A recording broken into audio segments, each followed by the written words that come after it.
아주 웃기는 거죠. 사입이죠. 김정은이가 우선 그 인성으로 보나 경력으로 보나 학력으로 보나 벼락치기 공부도 안 한 놈이에요. 뽕밖에 없어요. 허세밖에. 과대 선전만 계속하는 거예요. 김정은이 오늘이 하는 모든 액션은 내용이 하나도 없어요. 왜 돌아다니는지 모르겠어요. 근데 그럴 수밖에 없는 게 북한이란 체제는 김일성, 김정일 이대 거치면서 사람과 땅밖에 없을 정도로 다 파괴된 체제예요. 시스템만 가동하고 있어요. 이놈은 뭐 어떻게 새로운 건 내놓자 해도 이놈은 거기서 어떤 다른 스타일, 다른 경제 국가 비전을 내놓을 수가 없어요.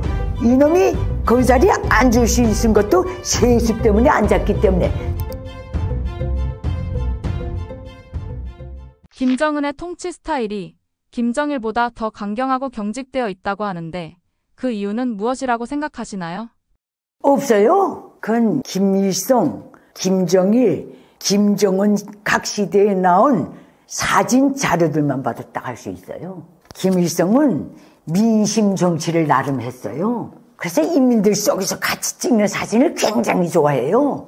간부들하고 찍고 군인들하고 찍고 이게 다 현장에서. 그 말하자면 소위 그 인민의 수령이란 타이틀을 갖고 정치를 해서 스케일로 볼 때는 공산 독재 지도자지만은 이 셋 중에서 큰 독재자였어요. 그리고 언제든 정적은 끝없이 공격하고 살려겠지만은 인민은 다치질 않았어요. 김정일. 이런 견제에서 볼 때 김정일이는요, 현지 지도 사진이 김일성에 비하면 3분의 1밖에 안 돼요. 뒷골방에 앉아서 정치했다. 그거예요. 잘 드러나지 않고. 무서웠죠. 김일성이 굽사해, 그 다음에 핵사찰 들어와, 300만 이상 굶겨주고, 14년부터 김정일이는 그러다 나니까 신년사도 안 했어요.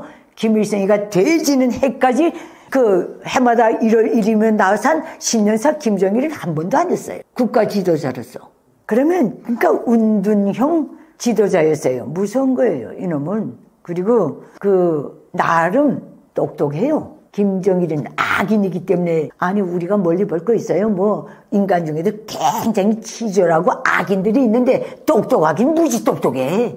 문제는 그 똑똑성이 남한테 피해주기 때문에 저주받는 거예요. 김정일이는 그런 면에서 볼 때는 음지 지도자나 같아요. 우선 국가 공식 행사의 측면에서 볼 때 김일성 때부터 시스템상 가져온 거기서 많은 것들을 내려놨어요. 10년 사는 것도 내려놓고. 현지 지도 이런 거는 김일성이 10번 하면 2~3번밖에 안 했어요. 비를 놓고 보면. 김정은이 봅시다. 김정은이 오늘이 하는 모든 액션은 내용이 하나도 없어요.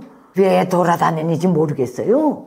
근데 그럴 수밖에 없는 게 북한이란 체제는 김일성, 김정일 이대 거치면서 사람과 땅밖에 없을 정도로 다 파괴된 체제예요.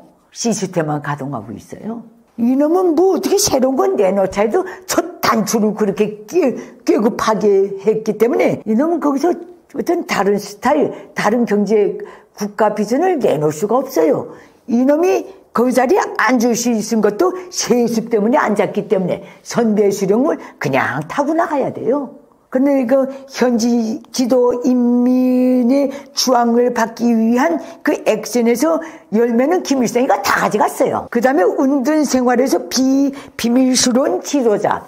아주 그래서 긴가민가하게 김정일이 돼서 국제사회나 유관국들이 김정일을 그 평가하는데 상당히 애를 먹었을 거예요. 잘 나돌아다니질 않으니까. 그래서 운둔형의 지도자 이렇게 돼 있었어요. 하나는 공개적으로 다 파괴하고 가고 하나는 운둔해서 숨어서 다 깽판치고 뒤졌어요. 김정은이는 이거 저도 통하지 않고 이거 저도 통하지 않아요. 그리고 김정은이는요 경력이 일단 역부족이에요. 뭐 진짜 아래에서 나온 놈 같은 거 손오공이처럼. 이놈은 사람이 흔적이 없어요. 북한에서 세습 지도자로서 성장한 흔적이 0에 가까워요. 김정일이라든가 그거는 자라서 어느 유치원, 어느 초등학교, 어느 중학교, 어느 대학 경력이 쫙 나와요. 김일성이도. 이놈은 그 경력이 하나도 없어요. 몇 년도 원산에서 출생. 끝. 학력이 일단 없어요. 북한에서의 정상적인 성장을 못했다 그 뜻이에요. 이제 어느 날 갑자기 김정일이가 국사하다니까 세습에 맞게끔 물려받은 거예요. 세자 훈련을 안 했다 그 소리예요. 이놈은 능력상을 놓고 볼 때도 경력으로 놓고 봐도 야망 하나 내놓고는 진짜 동네 이장도 못할 제목이에요. 대한민국으로 놓고 보면. 그러니까 뭐 통치 스타일 그저 저렇게 그저 결과 없이 돌아다니는 게 통치 스타일이에요. 가만히 있으면 자기가 저 북한 인민들이 건달이라고 욕할까봐 그래도 김일성은 열심히 바라다녔는데 그래도 김정은은 숨어서 이거라도 했는데 김정은이는 오직 서서 직립보행하면서 그래서 다니는 게 얘 스타일이에요. 결과물은 하나도 없어요. 그리고 김정은이가 어떤 통치 스타일에서 김일성, 김정일이 아바타로 양쪽을 다 뒤집어 쓸 수밖에 없는 게 김정은이 주변을 보면 알아요. 동년배가 없어요. 김일성도 한길발치산하고 국가 북한 간판 올리고 쭉 평생 자기 동년배 개국공신들이 다 있었어요. 동년배들이 같이 다 한 거예요. 계속 물론 신진대사 해왔지만은 김정일 자기 기득권이 딱 있었어요. 북한에서의 동창파 있은 거예요. 당 중앙위원회에 들어가서 김정일이가 후계 체제를 닦을 때 그 동창 무리들이 제2 세습 권력의 개국공신들이라 같아요. 김정은이는 그게 없어요. 어느 날 김정일까지는 그 동년배 모든 그 기득권의 연령대를 보면 김정일이하고 얼추 맞아요. 김정일이하고 맞는 연령대와 김일성하고 맞는 연령대가 골고루 있었어요. 어느 김정은 어딜 돌아다니든 기득권 중에 김정은이하고 연령대가 맞는 게 하나도 없어요. 10년, 20년 다 우리 것들 가운데 딱 둘러싸여 있어요. 즉 자기가 손때 묻혀 기른 자기 말하자면 친견이 없다. 아버지, 할아버지가 세습해준 기득권밖에 없는 거예요. 그래도 답답하죠. 그러니까 자기만의 어떤 비전을 펼 수도 없어요, 이놈은. 이거는요, 국가 독재자에게는 정말 위험한 거예요. 그러나 북한같이 그 폐쇄 국가에서 3대를 내려오면서 그 관성이, 김일성 족속이 모든 범죄 야망이 제도적으로 시스템화되어 있기 때문에 이렇게까지 오는 거지. 불가능하죠. 그래서 김정일이 통치 스타일 뭐라고 말할 것도 없어요. 애송이에요. 애송이답게 과장이 너무 심해요. 해놓은 건 개뿔도 없는데 세계 정치 정세의 흐름을 주도한대요. 지가. 말이 돼요. 전체 북한의 군사력을 듣도 보도 못한 지금까지 새로운 차원의 군사 강국이 됐다는 거예요. 누구도 증명 못해요. 그가 건설하겠다는 군사강국, 설경강국, 인민강국, 모든 사상강국, 이 모든 나라의 또 과학기술 강국 계속 노래 부르고 있거든요. 뭔지 알고나 떠드는지 모르겠어요. 그거 이제 곧 온대요. 계속 풍을 쳐요. 어찌 보면요, 저 오스트레일리아의 어느 부족에서 매해 행하는 둘소춤 축제나 같은 토톰에 의존하고 있어요. 실패 안 한대요, 둘소춤은. 왜? 둘소가 나타날 때까지 1년이고 2년이고 멈추지 않고 한대요. 그래도 오스트레일리아 대륙에는 둘소가 있길래 북한처럼 80년은 안 가는 거예요. 북한 김일성 족속이 노래 부르는 주체혁명위험은 지대로 말하면 뭐 둘소 때 기다리는 거나 같아요. 그래도 오스트레일리아의 그 대륙에는 둘소라도 있지. 없어요. 누구도 그림 못 그려요. 주체혁명위협이 뭔지. 그래서 죄짜면 김일성 족속이 세세년년 대물림에서 국가 권력을 유지하는 것이 주체혁명위협의 본질이다. 그래서 나라가 저렇게 파괴된 거예요. 그러나 오늘날 김정은이가 되지기 전에는 북한의 주체혁명위협 해마다 퍼레이드까지 동원하면서 벌려놓는 무지막지하고 끝이 없는 축제는 도리 할 때까지 한다니까. 저 체제가 무너지기 전에는 실패한다고도 말 못해요. 아주 웃기는 거죠. 사입이죠.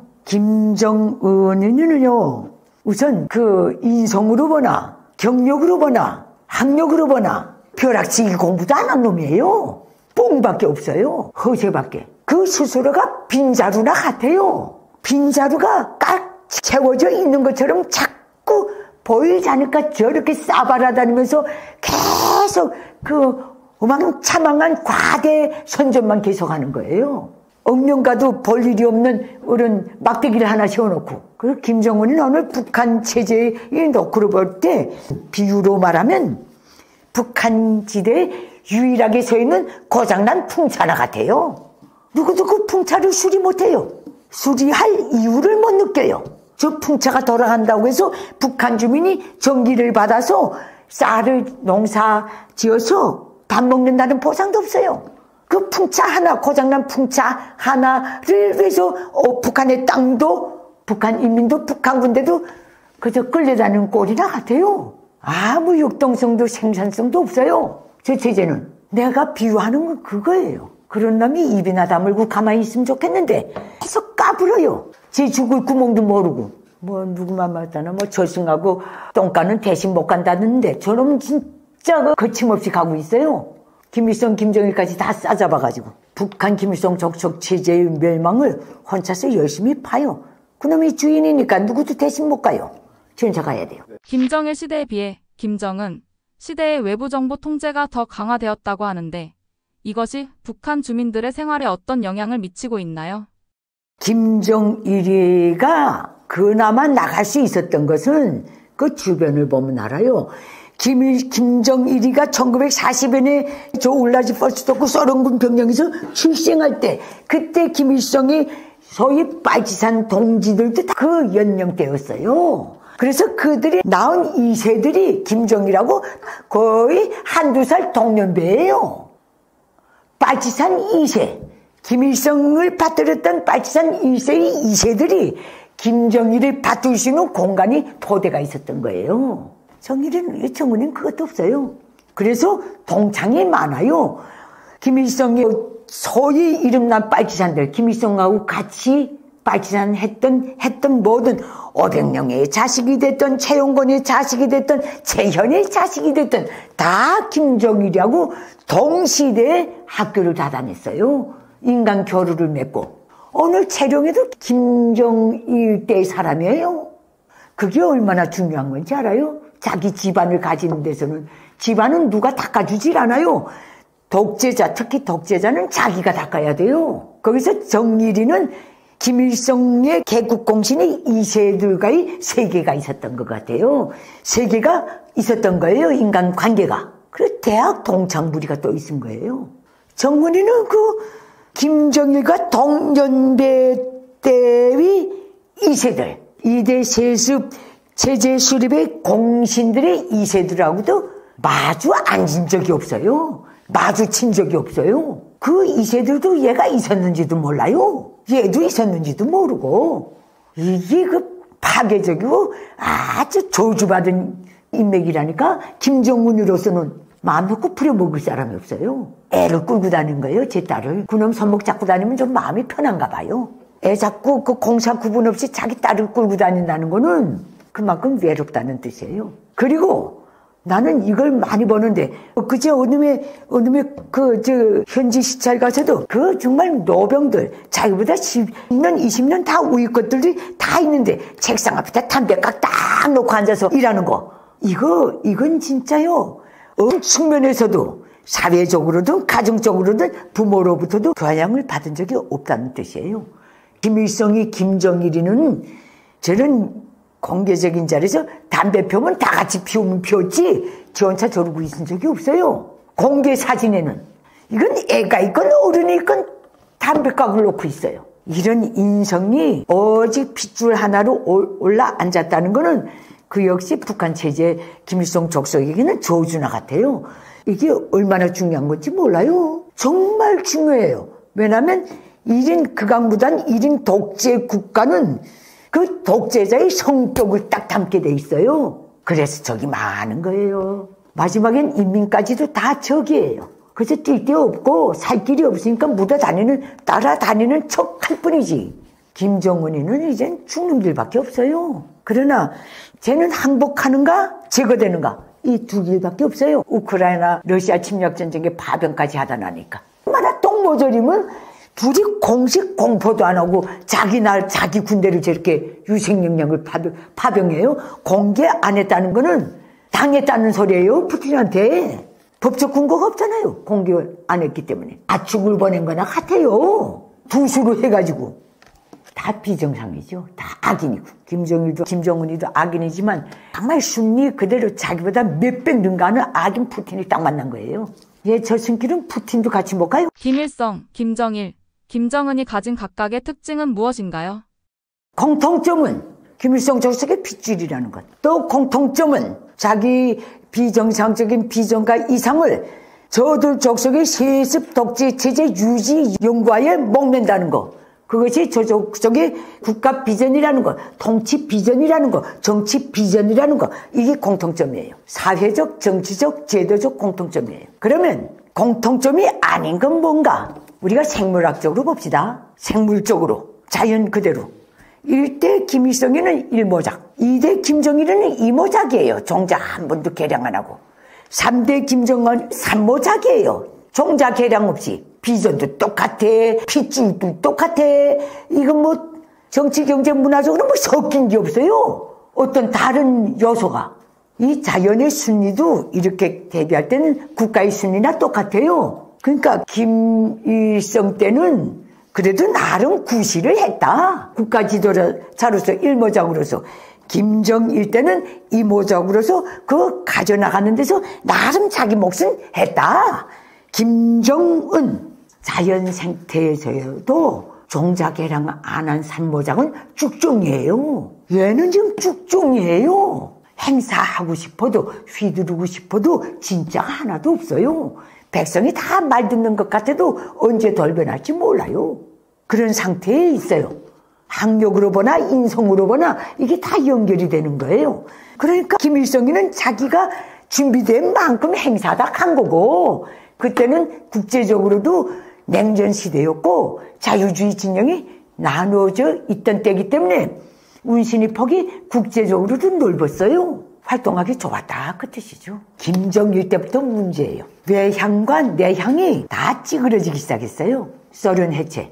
전 소련 연방은 문의만 있어도 그래도 큰 소리 치겠네. 아예 해체해버렸어요. 공산국가 타이틀을 내려버렸어요. 그 다음에 중국의 개혁개방. 그래도 울바자 구실하던 그것들이 다 걷어버렸어요. 어떤 한계의 진영으로서의 나름의 문의 역할을 했던 인접국가들이. 그러니까 이제 제 힘으로 나가야 될 판이 된 거예요. 그 김정일이가 김일성 때 남겨놓은 끄트머리로 다 온 거예요. 깨끗이 파먹고 왔어요. 김정은이는 뭐 어떻게 공통점, 차이점, 그죠? 공통점은 앞에서 말한 거고 차이점. 이때에 비하면 3분의 1로 약화됐고 뭐 이렇게밖에 할 말이 없네. 일대에 비하면 거의 90% 약화되고 이게 잘 연결이 안 되는데 쭉정이 3모작 그렇게 거기서 퉁치면 돼요. 1대가 제일 셌고 2대는 그럭저럭 목을 만하게 탔는데 3대는 쭉정이가 됐다. 뭐가 다른가? 통치 스타일 뭐 나올 게 있어요? 벼락치기 공부도 안 한 놈인데 병기센 뭐. 그리고 북한이 다 파괴된 체제, 오직 공포스러운 시스템만 있는 체제에서 뭘 창조적이고 혁신적이고 유화적이고 어떤 자유세계와 공존할 수 있는 비전이 나올 수 있어요? 김정은한테? 없어요. 쟤는요, 트럼프 일기 때 육자회담 때문에 그걸 움직인 거하고 러시아 때문에 그 푸틴 만나려 움직인 거 외에는 푸틴도 얼마나 꼬셔놓으면 모스크바에 발도 안 들여놨어요. 우리나라 버스 타고 저기서 헤매다가 갔잖아요. 국동에서. 제 정상 지도자고 좀 그 가치가 있다면 그래도 크렘린 궁전이라 때 데려다가 회담했을걸? 그 꿀이에요. 그러니까 뭐 이렇게 통치 스타일의 차이점이 뭔가? 그 통치 스타일에서의 통치 스타일을 주종하는 것은 통치의 본질과 목적이 그걸 스타일을 결정해요. 통치의 목적과 본질, 추구하는 목표가 똑같은데 다른 스타일이 나올 수 있어요? 강했는가? 중간 정도 갔는가? 아예 약화됐는가? 이 차이점밖에 없는 거예요. 내 말이 틀려요. 왜 그런가? 하레비의 김일성, 애비의 김정일이 신종주의 국가라서 하레비의 김일성, 애비의 김정일의 염원과 핏줄과 그 모든 이상을 야망을 이어서 후계자로 올라갔기 때문에 여기서 1mm도 얘는 벗어못 나요. 그래서 뭐라 그래요? 김정은의 모습에 옆으로 보면 김일성, 우측으로 보면 김일성, 좌측으로 보면 김정일 이런 식으로 세뇌하고 있어요. 선전하고. 그가 왜 김일성, 김정일에 대해서 그 영생론을 계속 부르짖는지 알아요? 그 외에는 자기 명분이 없기 때문에 그래요. 명분이 없기 때문에. 저체제인 명분이 아예 없기 때문에. 그러니까 통치 스타일이고 뭐고 할 것 없어요. 그렇게 봅시다. 스타일은 그 통치의 목표와 목적과 사명과 이상에 딱 준해서 나오게 돼 있어요. 스타일이 거기에 충실하라고 나오는 거기 때문에 그래요. 스타일을 위해서 국가 비전이 필요한 게 아니라 국가 비전을 위해서 스타일이 필요하기 때문에 그러는 거예요. 그게 순서가 아니에요. 김정은을 북한 최후의 지도자로 보고 계신가요? 김주애까지 권력이 가지 않을 가능성이 높나요? 정말 이거는요. 북한이 아주 비밀스러운 폐쇄 국가고 아주 비정상적이고 비상식적인 체제니까 자꾸 주의 후계자설이 나오는데 저런 독재 국가에도 악법 룰이 있다니까? 북한 밖의 기준으로 자꾸 보니까 엉뚱한 소리가 자꾸 나오는 거예요. 북한 내 김일성 족속이 그것을 흔드는 순간에 붕괴될 수밖에 없는 룰이 본질적이고 근본적인 룰이 딱 있어요. 후계자는 여자가 못한다. 이거예요. 이걸 자꾸 놓치는지 모르겠어요. 그러니까 북한 체제를 그만큼 모르기 때문에 그렇다는 거. 나는 가장 중심에서 직책은 높지 않았지만은 정책 담당 기자 17년 짬밥이면요. 북한 박사 졸루돼요. 제일 중요한 부분에서 후계자 설치체 없시다. 그리고요. 제후에 국가 수반인가? 그 아니면 이걸로 끝나겠네. 더 있겠는가? 난 오늘 감히 장담하는데 김정은으로서 끝나요. 내가 바라보는 북한은 그래요. 끝나게 돼 있어요. 거기서 이놈이 진짜 제 발로 괴 들어간 게 바로 파병이에요. 왜 끝나는가? 이거는 피해국들, 한미일과 같은 피해국들의 그 어떤 정당한 명분에 의해서도 끝나게 돼 있고 유사품도 계속 협박질하는 거 저 정상이요. 그렇지 않으면 소위 동맹국에 의해서도 끝나게 돼 있어요. 오늘 북한의 동맹국 정말 실질적이고 물질적이고 물리적인 동맹국은 파병을 했으니까 러시아가 돼버린 거예요. 파병했잖아요. 이거는 그 액션으로 다 드러난 동맹국이에요. 피로써 맺어진 그 미사 그런 혁명사가 아니고 수단과 역량을 파병했기 때문에 러시아 우크라이나 전쟁은 나는 앞을 꼭 내다보는 게 모든 것은 제자리로 돌아간다. 이거는요 순리예요. 러시아의 침략 전쟁도 종당에는 침략을 할 때 넘어선 국경으로 꼭 회복돼야 돼요. 유엔이 인정하고 러시아가 90년대 초 소련 해체를 공언하면서 우크라이나 여기부터 너희 땅이다 스스로 내는 그 지대를 꼭 넘겨줘야 돼요. 그걸 나는 이만큼 강점한 걸 내놓고 현 상황에서 휴전하자. 푸틴이든 젤렌스키든 그렇게 하면 계속 향후에 불씨를 남기고 가는 거예요. 이런 모든 관계를 놓고 볼 때 푸틴의 이해관계하고 김정은의 이해관계는 이건 질량이 달라요. 얘는 동네 골목대장의 이해관계라면 푸틴은 아니에요. 국력으로 그 영토의 크기로 보나 국가가 가지고 있는 자원의 경지로 보나 비록 현대적이진 못하지만은 그 어떤 경제력으로 보나 달라요. 이 상황에서 푸틴은 자기가 살기 위해서라도 극동지역을 개발하기 위해서라도 한국과 딱 손잡게 돼 있어요. 그래서 나는 나부터 푸틴 입에서 대한민국에 대해서 어떤 말이 나오는가 이것만 체크해요. 대한민국이 그 각성할 만한 발언은 하나도 안 했어요. 북한 김정은이를 두던해서 하나도 안 했어요. 진짜 김정은이하고 푸틴하고 전략적이고 포괄적인 그 어떤 관계라면 유엔 안보리 상임 이사국으로서 유엔 대북 제재 결의안이 스스로 대북 경제 봉쇄, 군사 봉쇄, 모든 봉쇄 북한 그 제재 성명들 아니에요? 여기서 이제라도 러시아는 빠지겠다고 선언해야 돼요. 그걸 안 하고 있잖아요. 러시아는 진짜 포괄적이고 전략적인 그 동반자 관계라면 그걸부터 보여줘야 돼요. 김정은이나 국제사회를 향해서 내가 상임 이사국으로서 서명한 유엔 대북 제재, 유엔 대북 제재 그 결의안 있잖아요. 여기서 난 이제부터 탈퇴한다. 내가 서명한 걸 무효로 한다. 이걸 안 한다는 것만 봐도 푸틴에게 김정은이 북한이 어떤 존재라는 거 딱 알리잖아요. 13개나 되는데 다 서명했는데 이렇게 쭉 가보세요. 포괄적, 전략적, 동반자 관계. 여기서 북한 핵 문제만큼 포괄적이고 동맹적인 의제가 어디 있어요? 포괄적이고 전략적인 의제가 없잖아요. 어디 가면 유엔 안보리 상임 이사국의 명의로 발표됐겠어요? 전략적이고 포괄적인 북한 문제이기 때문에 나온 거예요. 상임 이사국이.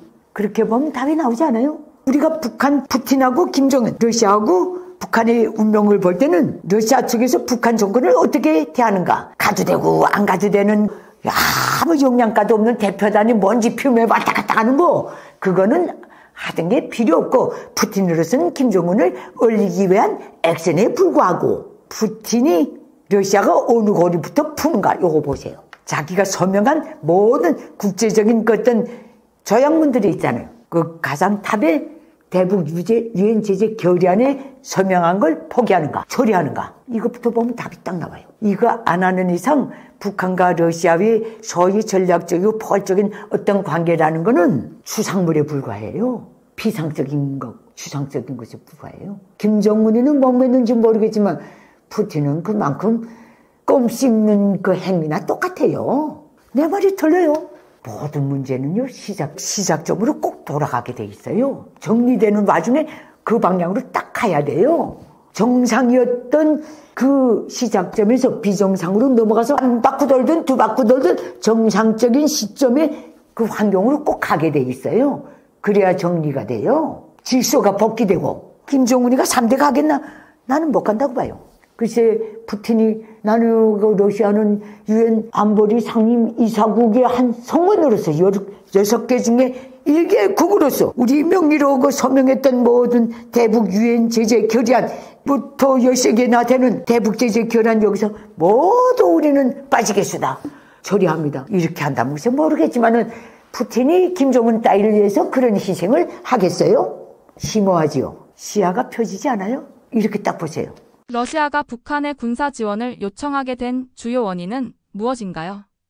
그거는 지정학적으로 놓고 볼 때 멀리 국경에 떨어져 있기 때문에 한 거예요. 만약에 서쪽으로 나토 쪽에, 우크라이나 쪽에, 중동 쪽에 가까운 나라들에서 지원받으면요, 그 나라까지 조맞게 돼 있어요. 제일 분쟁 위험도가 높은 지역이고 어느 세계도 조용해 본 적이 없는 지대가 그쪽 지대예요. 2차 대전, 무슨 전쟁. 그렇기 때문에 그 나라들은 러시아 푸틴의 우크라이나 침공 전쟁 지원에 대해서 선뜻 나설 수가 없어요. 이란도 그렇고. 그러니까 저 극동에 정말 오지에 있는 김정은한테 손을 내민 거죠. 우크라이나 침공 전선, 나토하고도 굉장히 멀잖아요. 그러니까 북한 따위가 지원했다고 해서 나토가 이란이나 기타 그 중동 근방에 설안한 국가들이 러시아에 지원 것에 대한 위험도와 김정은 따위가 지원하는 위험도를 레벨이 다르게 봐요. 이거는 고위험도고 이거는 그렇게까지 없어요. 북한의 국제적인 지위를 놓고 볼 때도. 그렇게 보면 되고, 그 다음에 역사적으로 당당하게 요구할 수 있는 게 있어요. 베트남이나 다른 나라 보고는 그렇게 못해요. 북한이 그만큼 빚이 많아요. 러시아의 구소련 때부터. 그렇기 때문에 당당하게 요구하는 거예요. 대가를 준다. 말은 할 수 있지만은 러시아는 어떤 경우도 이런 데 대해서 과거의 빚을 물고 늘어져서 후에 다 이게 사태가 정리된 다음에 김정은이 우리 그 파병값 주시오 하면 줄 것 같아요? 안 줘요. 그게 러시아의 성격이에요. 그래서 김일성은 늘 러시아는 약탈적 본성이 강하다고 계속 그런 거예요. 자기가 한 짓은 생각 안 하고 신뢰 없이 행동한 건 생각 안 하고. 원래 독재자들이 내피셜이 그래요. 그 다음에 정치적으로 놓고 볼 때도 푸틴 입장에서는 서쪽이 정치, 경제, 문화의 러시아의 중심이 다 서쪽에 있어요. 극동에는 없어요. 서쪽 지역에서는 함부로 못 빼요. 그 어떤 인접 국가들도. 공동전쟁, 하나의 3차 대전 사춘 같은 게 벌어질 수 있기 때문에. 말려들 나라가 너무 많기 때문에. 그러나 북한 국동에 김정은 하나가 지원하고 어쩌고 저쩌고에도 국동 지역에 나라가 뻔하잖아요. 몽골, 중국, 북한, 한국, 일본밖에 없어요. 그래서 아마 그렇게 보는 것 같아요. 내가 보기에는, 내 생각은 그래요. 푸틴에게 지원해 줄 나라가 없어요. 푸틴하고 많이 부대꼈 어떤 국가나 단체들은 러시아의 성격을 알아요. 아니, 근데 바그너 그룹 회장도 자기 수톨리니까 암살해버리는 거 보세요. 그러니까 그런 데는 안 말리겠다. 해주고도 죽을 수 있다. 약간만 수톨리면. 그게 푸틴이거든.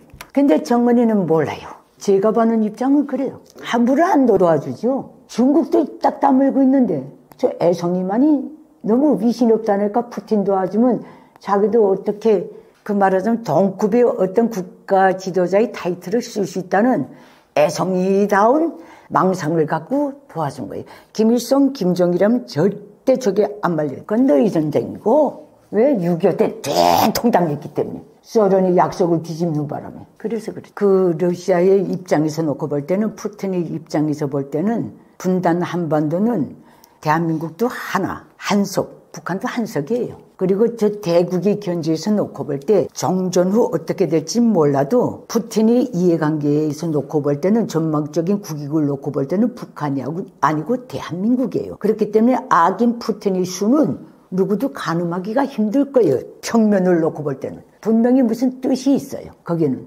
원래 러시아는 그런 게 좀 있어요. 그렇다고 파병 받았다고 해서 푸틴이 오늘날까지 김정은이가 진짜 침략전쟁에 파병한 그 상황이 쭉 오면서 푸틴이나 러시아 정부에 의해서 대한민국을 모욕하고 지탄하고 공격하는 발언은 나온 적이 없어요.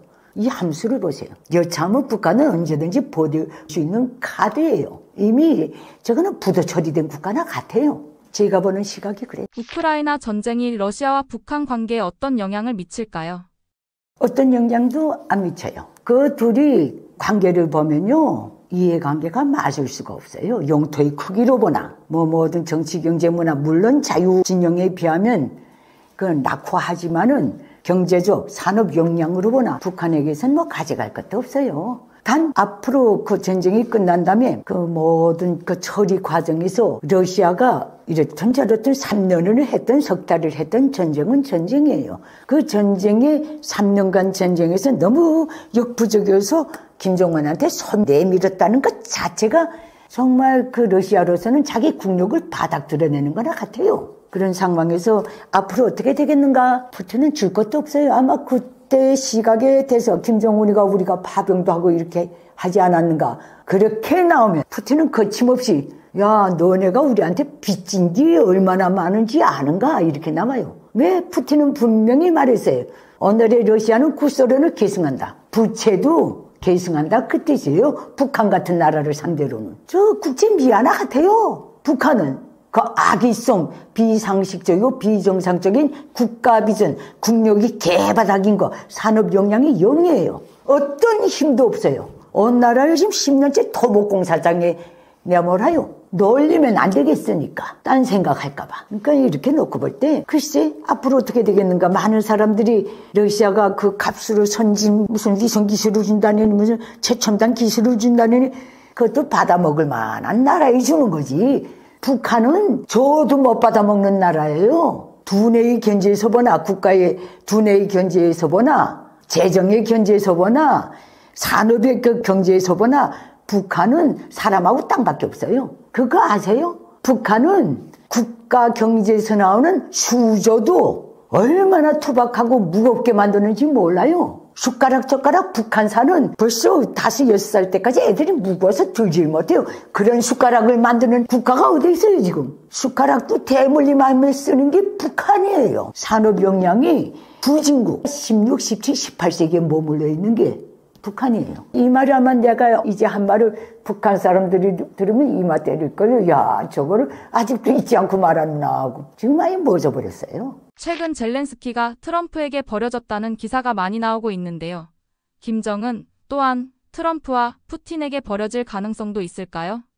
그건 가볍게 평명 그대로 시공간에 대한 고려가 없이 보면 그렇게 나올 수도 있어요. 그러나 젤렌스키가 트럼프한테 버려졌다고 말한다는 건 오역이에요. 우선 러시아의 우크라이나 침공전쟁은 트럼프 때 벌어진 거 아니에요. 바이든 행정부 때 벌어진 거예요. 그리고 이 모든 침략전쟁이 미국과 해상 국경이든 공중이든 육로건 관계없이 너무 멀리 떨어져 있고 유럽, 나토의 앞마당에서 지금 벌어지고 있는 거예요. 이 모든 데서 여기서 목숨을 메고 달려들고 진짜 그 나토의 이념이나 유럽의 그 모든 국가의 안보 리그를 볼 땐 유럽이 적극적으로 나서야 돼요. 미국도 들어와야 우리가 한다. 이런 식의 자세를 취하는 거에 대해서 트럼프 행정부는 그게 싫은 것 같아요. 말하자면 캐나다처럼 국경에 붙어 있다면 미국에 그러고 있겠어요? 유럽에서 벌어지는 일이에요. 이런 면에서 시 공간을 봐야지. 그러나 이때 트럼프하고 김정은 콜라보라고 보는 거는 정말 미국 관계에 대한 숙지가 없는 거예요. 그렇게 콜라보 있는 게 회담 3번 하고 3번째 회담 하노이에서 앉자마자 깨버리고 나가겠어요? 그때는 상황 자체가 북한이라는 문제를 놓고 그때 국제 무대에서 순위가 좀 밀려 있다는 아니까 회담의 방법으로 풀 수도 있다고 그때 당시 대한민국의 대통령이 미국 사회에서 방자 역할을 한 거예요.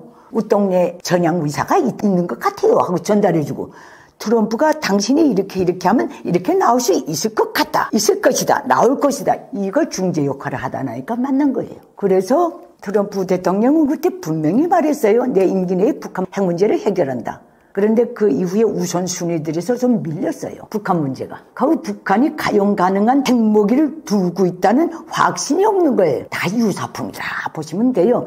그러나 그 나라 하나 정리하는데 그때 뭐 국가 예산까지 투자할 이유가 없기 때문에 회담부터 하자 이렇게 나온 거예요. 그것도 한반도에 그 얼간이 방자 같은 게 하나 나서서 그렇게 된 거예요. 그러나 그때 해결 못하고 그에 대한 당신의 의지를 회담에 앉자마자 파토내는 걸로 결렬시키는 걸로 충분히 보여줬어요. 지금 이기 때 트럼프 현 행정부가 트럼프 대통령이 러시아나 우크라이나의 문제에 대한 거는 부채가 없어요. 일기를 안 거쳤기 때문에. 그러나 북한 핵 문제 일기 때 약속하고 행했던 액션들이 있어요. 북한 핵 문제, 북한 문제에 대해서는 트럼프 대통령이 일기를 한 이상 여기에 대한 부채가 분명히 있는 거예요. 그렇게 깊이 보세요. 장부의 한마디는 중천금이라고 했는데 그건 모든 국가 지도자일수록 더한 거 아니에요? 거기에 대한 인성은. 난 그런 각도에서 현재 한반도 정세를 봐요. 그리고 나토 쪽에는 나토가 34개 나라나 있잖아요. 그런데도 자꾸 미국 노려 부르는 게 귀찮은 거예요. 돈 대라는 식으로 자꾸 말하는 거. 너희 앞마당은 너희가 해결하라. 직설적으로 말하면 그 뜻이나 같아요. 하늘은 스스로 돕는 자를 돕는다. 여기에 준해서 발언했다고 보이진 않아요. 그러나 극동 지역에는 34개 나라가 없어요. 한미일밖에 없어요. 그래서 여기에 중시할 수밖에 없어요. 지정학적으로 그렇게 보면 나는 그렇게 늘 보거든요. 좀 이해하기 힘들죠. 그러나 그게 한반도가 흘러온 역사예요. 트럼프 임기 동안 한북미 관계를 어떤 점에 집중해서 봐야 할까요? 그거는요. 사람들이 시간이라는 그 공간에서 이점이 좀 해픈 것 같은데 너무 역동적으로 돌아가니까 그거는 미 합중국이 1990년대 초 북핵 문제가 대두됐을 때부터 시종일관 주문한 원칙이 있어요. 그 원칙은 유엔 안보리 대북 제재 결의안 10개 넘는데도 다 쫙박아져 있어요. 모든 2자 회담이든 3자 회담이든 6자 회담의 종자도 바로 그거예요. 북한 핵 문제. 이것을 검증 가능하고 되돌릴 수 없는 방법으로 확실히 해결한다. 이것만이 최대의 명분이에요. 10년째 해결 못하고 있는 명분이에요.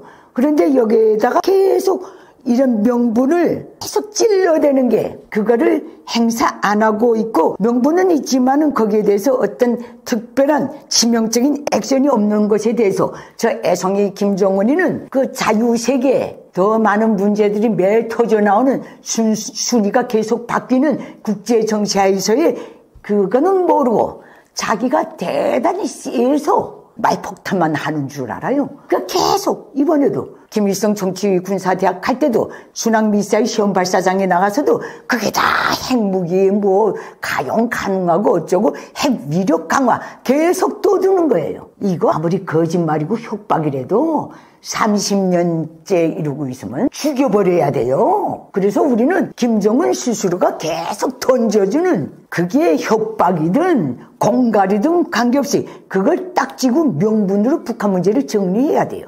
핵도 그 법제화하고 계속 말하잖아요.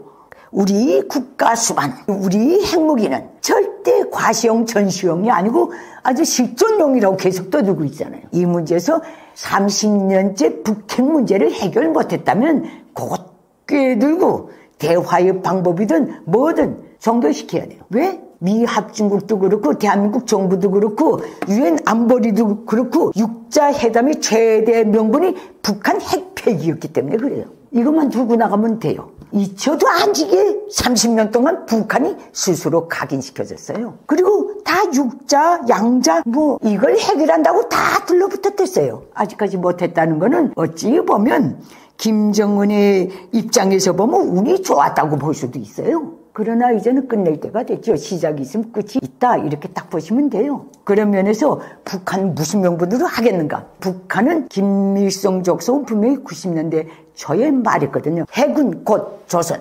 조선은 곧 수령님. 김일성 족속이라고 그랬어요. 핵을 김일성 족속과 말하자면 등식화하고 북한 체제와 등식화한 이런 사이비 이런 악당을 그가 힘이 있든 없건 위험성이 높든 낮든 간에 없애버려야 돼요. 이제는 30년째 피로도를 놓고 볼 때도 제일 눈에 안 보일 때는 원점으로 닦아야 돼요. 초기의 선 가장 맑은 정신으로 이해관계에 충실해서 가장 국가의 이념을 기준으로 정한 원칙으로 되돌아가서 상황을 점검하는 것. 이것만이 실수가 없어요. 개인 인생도 그렇다니까. 내가 보는 건 그래요. 내가 너무 멀리 너무 허망하게 얘기를 했나? 네. 지금 와서 어떻게 없앨까요? 입이 다 나왔는데 무슨 삐죽한 멍둥이가 있어요? 문제는 단 하나예요. 북핵 문제 해결이에요. 핵폐기예요. 여기다만 그 핵 문제 김일성 족속이 핵이 곧 북한이고 곧 김일성 족속이라고 한 이상 북한 핵 문제 해결은 북한 자유화의 시작이에요. 자유해방의 시작이 되는 거예요. 그러면 그걸 시작으로 한반도 자유 대한민국 주도의 한반도 자유통일 실현의 발판이 되는 거예요. 이렇게 원대한 포부, 웅장한 포부가 우리는 이미 30년째 우리 목전에서 수시로 들어왔어요. 그래서 트럼프 행정부도 제일 먼저 한반도 비핵화라는 얼빠진 소리 하던 것들 다 무시하고 북핵 문제라고 딱 조합어가 놓은 이유가 여기 있어요. 이유가 북핵 문제로 다시 어떤 일각의 한반도 비핵화 그 말이 이제는 북핵 문제라고 정리해 버린 것 자체가 미 행정부 트럼프 행정부의 북핵 문제 해결에 대한 의지를 보여주는 거예요. 그리고 김일성 족속이 반드시 제거될 수밖에 없는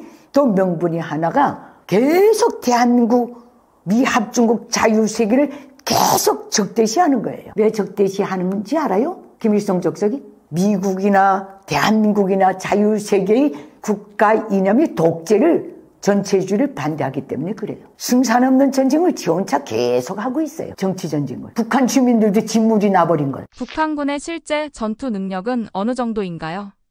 북한군의 전투 능력. 지금 러시아에 파병된 북한 그 육군의 능력이 북한 능력이죠. 그것도 나름 골라보낸 능력이 그거죠. 그냥 마음으로 때우는 거예요. 원시 부족 전쟁처럼. 옷만 현대적으로 입었을 뿐이고 북한의 전쟁 능력 봅시다. 우리가 이거는 부정하지 못하잖아요. 모든 나라의 전쟁 능력은 그 나라의 산업 수준에 딱 달려 있어요. 그 모든 게 그 산업 토대에서 나오는 게 전쟁 무기들이기 때문에 그래요. 옷 하나, 이 군이 달고 있는 견장의 별 하나도 그 나라의 산업 역량에서 다 나오는 거예요. 이거를 놓고 볼 때 북한의 군인들은요, 군복 교체도 못해요. 이미 80년대 중후반부터는 전혀 없어서. 북한의 김일성 족속의 현지 시찰 가면 군인들의 그 군복을 보면 저걸 입고 군 생활을 했는지 그게 안 잡히지 않아요? 새 군복 입고 나온 것 같은 게. 그 모든 사람의 몸에 부착돼서 한동안 입었던 모든 옷들은 그 나름의 표시가 다 있어요. 분위기적인. 북한은 김일성 족속이 이동할 때는 걸레 같은 군복 뺏겨놓고 차에다가 새 군복을 싣고 가서 국조에서 입혀서 세워놔요. 북한의 모든 군에 대한 피복도 동하, 겨울철, 여름철 피복도 제대로 보장 못하는, 주정대로 보장 못하는 나라가 북한이에요. 북한군의 사진에 나오는 것 외 모든 내놓고는 건설장에 나와 있는 군대들 보면 이건 노예도 그런 노예가 없어요. 피복도 못 입는 것들이. 북한군은요 1980년대 중반을 끝으로 10년 군사 복무하면서도 실탄 사격 훈련을 한 번도 못하고 제대되는 시대에 접어들었어요. 탄생산 능력이 10%대로 뚝 떨어진 거예요. 북한의 군 운영에서 첫째, 유색 역량의 건강 상태, 보존 상태. 이건 음식이에요. 전쟁 준비 두 번째 뭐예요? 의약품이에요. 세 번째가 무기예요. 군대들 왜 자꾸 끌어내서 대건설장에 갖다 던져놓는지 알아요? 국가가 병력에 가둬놓고 먹일 수가 없기 때문에 그러는 거예요. 전체 지역 몽땅 풀어놔서 그 지역 주민들이 허리띠를 졸라매고 십시일반에서 먹여 살리라고 그렇게 하는 거예요. 의약품? 북한은요 의약품 공장이 다 섰어요. 이미. 그건 북한이 주사기만 놓고 봐도 알아요. 의약품은 둘째치고 북한이 오늘날 유통되는 모든 약의 70%는 절대다수 주민 사회가 의존하고 있는 의약품은 중국산이에요. 장마당에서 놔두는 거예요. 이거 불가능하고 유색 역량은 식량이 없다는 뜻이고 의약품이 이렇게 중국에 의존한다는 건 북한의 의학 모든 제약 공장들이 생산 능력이 그저 간간히 돌아간다 그 뜻이에요. 무기? 몰라요. 북한 무기는 작대기나 같아요. 김일성은 늘 말했어요. 김일성이가 1994년 7월 8일에 퇴졌죠. 1994년 4월 말에 마지막으로 급사하기 전에 제2경제위원회라는 군수산업체를 이틀 동안 현지 지도했댔어요. 그때 김일성이는 모든 군수 생산에 대한 현실 자료, 그 똑똑한 그 상황을 체크한다면 공탄을 했어요. 이제는 남조선 해방한다는 건 다 개꿈이랬다는 거예요. 모든 총포탄 생산이 10%대로 뚝 떨어진 거예요. 그 10%대로 뚝 떨어진 이유는 또 어디에 있는지 알아요?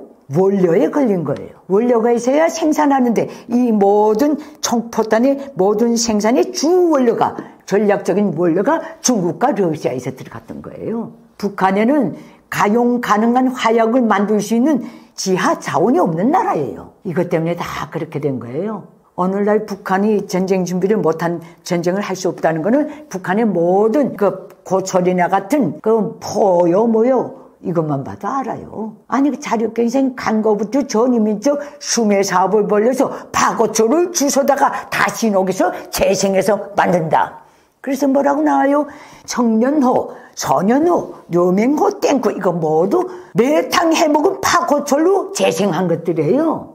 포 한두 발 쏘면 포신이 휘어질걸? 끊어지고. 이건 교체를 못해요. 순환적으로. 용이에요. 산업 역량이. 기술의 면에서나 예비 면에서나 영예예요. 나는 그 분야에서 17년 정책 담당 기자를 하고 강 중요한 곳들만 봤댔기 때문에 이걸 알아요. 그래서 김정은이가 무슨 핵물질 공장에 현지 시탈 나갔다 어디 나갔다 하면 북한은 가장 낙후하군 현대적인 산업 수준과 멀리 떨어져 있는 나라로서 북한의 모든 진짜 공장에 갔다면 그 분위기만 봐도 이건 가동되는 공장이구나. 이거는 세트장유로구나. 즉시 알아차려요. 거기 한 번이라도 갔다 온 사람들은. 그 갔다 온 공장들 다 세트장이에요. 거기 어때 사람의 냄새, 기름의 냄새, 땀 냄새가 전혀 느끼질 않아요. 사진이 그렇게 쏟아져 나와도. 저녁끼리 돌아다녀요. 엉뚱한 걸 싸놓고. 그래서 현실에 있었던 사람하고 현실이 없이 사진으로만 특히 선전 대국들, 독재국가는 선전에 목을 매요. 자꾸 국민을 속이고 센 척하기 위해서 자기네의 범죄적 야망을 감추기 위해서 이 선전물로 나온 그 자료를 북한을 보지 않고 본 사람하고의 답이 완전히 달라요. 난 거기서 크고 작은 군수공장 이렇게 저렇게 몇 번 갔다 왔기 때문에 돌아가는 공장인가 돌아가지 않는 공장인가 즉시에 알아요. 북한은 전쟁 능력, 전쟁은 그 나라의 산업 수준에 산업 역량에 딱 달려있어요. 30년째 식량 배급제도 복귀 못한 나라예요. 북한 체제가 정상인가 비정상인가 이거는 앞으로 올라갈 체제인가 내려갈 체제인가는 딱 세 가지만 보면 알아요. 그건 북한 김일성 주석이 스스로 사회주의 제도의 본질적인 우월성이고 기틀이고 전체라고 한 세 가지 우월성이에요. 그 첫째가 식량 배급 제도예요. 김일성은 늘 말했어요. 우리가 6.25 때 그렇게 낙동강까지 진격에 나갔다 유생 역량을 보존하면서 깨끗이 후퇴해서 들어왔다가 재정비하고 또 나갈 수 있었던 것은 농사가 잘 돼서 후퇴에 들어오는 모든 북한군이 38선을 넘어서부터는 어느 집에 들어가도 쌀떡을 내면 쌀이 있어서 그걸 밥 지어 먹으면서 압록강 두만강까지 후퇴에 들어갔다는 거예요. 산 타고. 식량이자 전쟁이라 그랬어요. 식량이자 전투력이라고. 그래서 북한의 전쟁 준비의 1순위가 식량이에요. 국민 30년째 밥도 못 먹이고 식량 배급제를 복귀 못해요. 이런 나라가 어떻게 전쟁해요? 2대 요소예요. 식량, 무기. 인간을 빼고는. 그리고 북한은요. 안경알도 못 만드는 나라예요. 북한산 사진기 들어봤어요? 북한산은 현미경도 못 만들어요. 이 광학 연마 기술이고 뭐고 이거 너무 낙후해서 50년대 수준에 다 있어요. 북한의 어느 분야든 재기 있고 경쟁력을 갖춘 벤처 기업이 하나도 없어요. 역동성 있는 첨단에 근접하는 세계 트렌드를 놓고 볼 때 하나도 없어요. 땅 파는 거하고 곡괭이질하는 거하고 사람 빌려다는 것밖에 없어요. 모든 공장은 지어놓고 세트장 만든 다음에 끝난 다음에 한도탕하고는 그대로 세워놔요. 그게 김일성, 김정일 때부터 오늘날까지 오고 있는 패턴이에요. 계속 우물우 양으로 국가의 모든 자원과 재정과 노동력을 파괴하고 소비하고 낭비하는 그 시스템. 그게 북한 시스템이에요. 이게 왜 그렇게 됐는가? 김일성 족속의 야망 때문에 그래요. 경제도 정치도 국방도 인민생활도 김일성 공산 세습 독재 체제 유지 용과를 위해서 전속해야 하며 거기에 이바지해야 한다고 딱 돼 있어요. 그래서 북한은 김일성 족속은 망고절세의 수령이라 그래요. 북한 노동당은 김일성 족속의 사상과 용도를 실현하기 위한 정치적 무기라고 딱 돼 있어요. 북한 정권 김일성 족속의 국가 이념 비전을 실현하기 위한 그 제도적 무기라고 딱 그래요. 북한군 온리 김일성 족속을 정치 사상적으로 목숨으로 경결히 옹호 보유하고 수령의 위협을 목숨 바쳐 지키는 것이 북한군의 최대의 사명이라고 딱 돼 있어요. 이건 내 말이 아니에요. 북한의 모든 법 규정이 딱 들어가 있어요. 전체 북한 인민은 수령의 운동으로 살아가는 아주 피조물이에요. 그래서 전체 북한 주민들은 김일성, 김정일주의자가 되어야 한다고 시종일관 강제하는 게 김일성 족속 김정은 3대까지 와서 저러고 있어요. 그 기준은 수령에 대한 충실성을 체질화 무슨 이제 본태화해야 된다 그래요. 습법화, 체질화. 수령의 명령을 집행하기 전에는 살 권리도 죽을 권리가 없는 게 북한 주민들이 아주 수령 받드는 충성이 본태라고 딱 그래요. 이게 사람이요? 짐승이지. 북한 경제는 수령의 밥그릇이에요. 모든 북한 경제에서 구조가 어떻게 됐는지 알아요? 첫째, 당경제. 당경제는 군 뽑는 경제예요. 즉 수령의 비자금을 만드는 경제. 국제시장에 나와서 우물은 양으로든 밀배를 하든 보따리 장사를 하든 달러만 벌 수 있는 것만 생산하는 게 당경제예요. 그 다음에 군수경제가 두 번째예요. 이건 전쟁 준비예요. 군수경제의 첫 번째 미션도 무기 밀매를 통한 군자금 수령의 혁명기업 수행을 위한 군자금 벌어들이는 거예요. 인민경제 즉 민간경제는 당경제, 군수경제를 보장하는 그 맞아요. 뒷다리예요. 인민경제의 모든 기술력, 그 다음에 수단의 그 말하자면 모든 기계 수단들, 모든 그 자원들, 꼴자, 생산 라인은 다 당경제하고 군수경제에 소속되어 있어요. 그래서 북한의 인민경제는 개시나마한 경제예요. 북한의 주민들은요, 손바늘도 대물림하겠어요. 북한의 한 공장에서 생산되어 나온 손바늘도 규격과 연마도가 다 달라요. 어떤 물건도 어떤 상품도 규격화, 표준화, 안정화, 양산화 할 수 없는 게 북한 경제예요. 세상에 북한산 상품이라는 거 들어본 적 있어요? 불죽술, 고려 인삼술 외에 본 적이 있어요? 없어요. 그게 오늘 아침까지 북한이에요. 북한의 경제 상황이 군사력에 미치는 영향은 무엇인가요?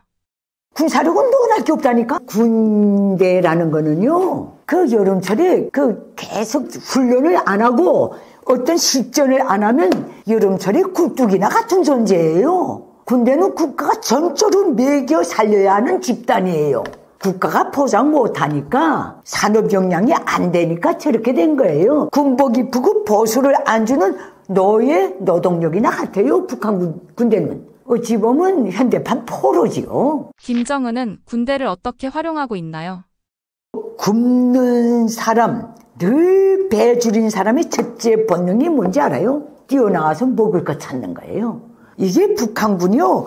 1990년대부터 북한이 공개 안 했을 뿐이지 전국의 모든 부대들의 탈영병이 넘쳐나서 그 소속 부대 군관들의 의무가 탈영병 잡으러 다니는 거였어요. 어느 열차에 가봐도 좀 온전히 있고 병사 하나 달고 움직이누나 하는 군관 보고 어딜 가오? 우리 부대 탈영병 잡으려고 합니다. 이게 첫 번째 나오는 답변이었어요. 난 그때 현지에 있었거든요. 탈영병이 많다는 거 그럴 바에는 아예 병영에서 탈영 사춘 같은 걸 해가지고 그래도 울타리는 없고 그런 공사장에 다 풀어놓은 거예요. 먹일 수가 없고 식탄 훈련도 못하고 그 유생역량 강영실 군대, 영실 군대 북한군 타이틀이에요. 북한 주민들이 즐겨 사용하는 유머예요.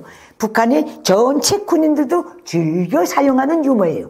영실군, 영양실조 군대란 소리예요. 그 다음에 90년대 말 2000년대에 들어와서는 강영실 군대가 돼버렸어요. 강한 영양실조 군대. 우리가 멀리 볼 것도 없어요. 오창성이라고 기순병사 있죠. 그 사람이 왔을 때 그 사람의 그 신체적인 모든 안팎의 모든 걸 볼 때 자유세계 정상국가의 군대라면 얼마나 놀라운 그 일들이 많았어요. 공개는 안 됐지만 먹을 것 같지도 않은 거 사람 먹을 게 도대체 현대 음식으로는 도무지 그 이름을 붙일 수 없는 그런 걸 잔뜩 먹여서 전체 군대가 그래서 배 안에 해충을 디글디글 차고 다니는 게 북한군이에요. 북한군의 모든 작태, 건설장 작태라든 건 둘째치고 찍어 나오는 이렇게 저렇게 북한 내부에서 비공개적으로 찍혀 나오는 모든 사진들 보면 북한군의 10명이 들판에 있다 하면 8명이 앉아 있어요. 한두 명은 서서 사방을 잘 살펴요. 자꾸 앉는다는 거는요. 정신적으로는 자존이 낮다는 뜻이고 육체적으로는 기력이 없다는 뜻이에요. 이건 전체 북한 주민이나 똑같아요. 북한 주민들은 단체로 이동할 때 이제부터 30분 동안 여기서 이제 다음 코스로 갈 때까지 시간이 있으면 무조건 다 앉아요. 오직 지휘관, 지휘성원, 간부들만 서서 인원하고 앉아 있어요. 그 시간이 조금만 더 길어지면 절반쯤 누워서 다 자요. 그만큼 육체적으로 딸리고 자존이 없다는 뜻이에요. 많은 그 냉전 시기, 그 이후에 냉전 시대를 분석했던 사람들이 말이 난 옳다고 봐요. 독재 국가의 국민들이 외형적 작태를 보면 어느 국가에 가보면 어느 거리에 가봐도 서 있는 사람보다 앉아 있는 사람이 많다는 거예요. 자유세계에 나오면 어둠에 가봐도 앉아 있는 사람보다 서 있는 사람이 많다는 거예요. 독재가 사람의 인성기를 그렇게 죽여놓고 육체적으로도 약화시킨 그 주범이라는 그 뜻이나 같아요. 북한 전체 주민 가다가 시험만 놓으면 무조건 앉아요. 무너지듯이. 앉아서 조금만 시간이 길어지면 누워요. 절반쯤. 꿀잠을 자요. 이건 남북과 비교해 보세요. 젊은 사람, 늙은 사람 관계없어요. 가기만 하면 서기만 하면 세워놓기만 하면 앉는 국민이 유생역량 상태로 놓고 볼 때도 전쟁 능력이 있다고 봐요? 없어요. 나는 원리적으로 말씀드립니다. 북한이 핵을 포기하는 것이 북한에게 이득이라고 하셨는데 어떻게 해야 핵을 포기하게 될까요? 이게 김일성 족속의 절대절명의 딜레마예요. 왜 그런지 알아요? 핵을 들고 핵을 폐기하고 공식 사찰받고 다 하는 순간에 보상을 받아야 되는데 그 보상을 당당히 요구할 수 있을 정도의 가용 가능한 핵이 없다는 뜻이에요. 유사품을 들고 진짜 핵무기처럼 계속 공갈쳐 왔는데 독재 국가, 독재자들이 가장 무서워하는 게 뭔지 알아요? 거짓이 드러나는 거예요. 그건 안팎으로 그거는 진짜 사용감이에요. 진짜 가용 가능하고 세계가 인정하는 무기화할 수 있는 핵이 있었더라면 저것들은 그 핵을 들고 어떤 딜이라도 했을 거예요. 북한 핵무기 본 사람이 있어요? 없잖아요. 핵 실험했다는 북한 선전 외에는 본 사람이 없어요. 북한 핵이 진짜 핵이었다면, 진짜 가용 가능하고 신뢰성 있는 핵이었다면, 그런 기술과 그 어떤 토대와 능력을 갖추고 있었더라면 그렇게 장기간 육자회담 이렇게 매달리지도 않아요. 우리 진짜 있다, 이거다, 사찰하라. 그리고 여기에 대한 우리 국가 체제 수호 때문에 만든 것이기 때문에 우리가 이걸 내려놓는다는 건 모든 걸 오픈하는 것이나 같다. 여기에 대한 보상은 해달라. 보상 다 한다고 그랬잖아요, 그때. 자유세계가. 이게 내놓을 수 없는 비패 같은 걸 들고 있기 때문에 그러는 거예요. 유사품. 그러나 이게 더 나빠요.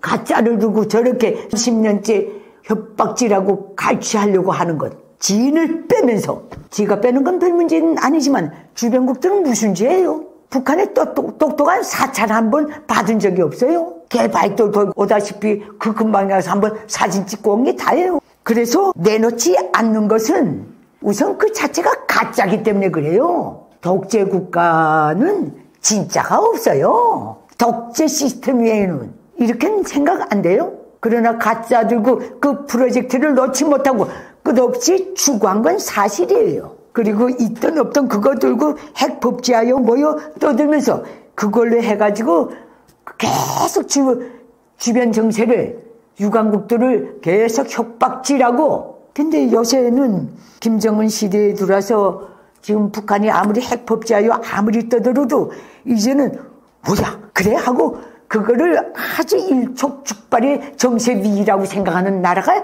있어요? 없어요? 너 또 노래 부르기 시작했구나. 이젠 내성이 생긴 거예요. 보여주지도 않고 자꾸 있다고 까보는 거. 그건 그자가 문제 있는 거예요. 그래서 핵을 놓지 않는다. 놓을 수가 없다는 것. 가짜 핵을 들고 있었다가 그거 어찌어찌 사찰받아서 그걸 두고 30년째 노래 부르고 주변 국가를 협박했다면 이거 견디겠어? 정상적인 각오를 가진 사람한테 이게 통해요?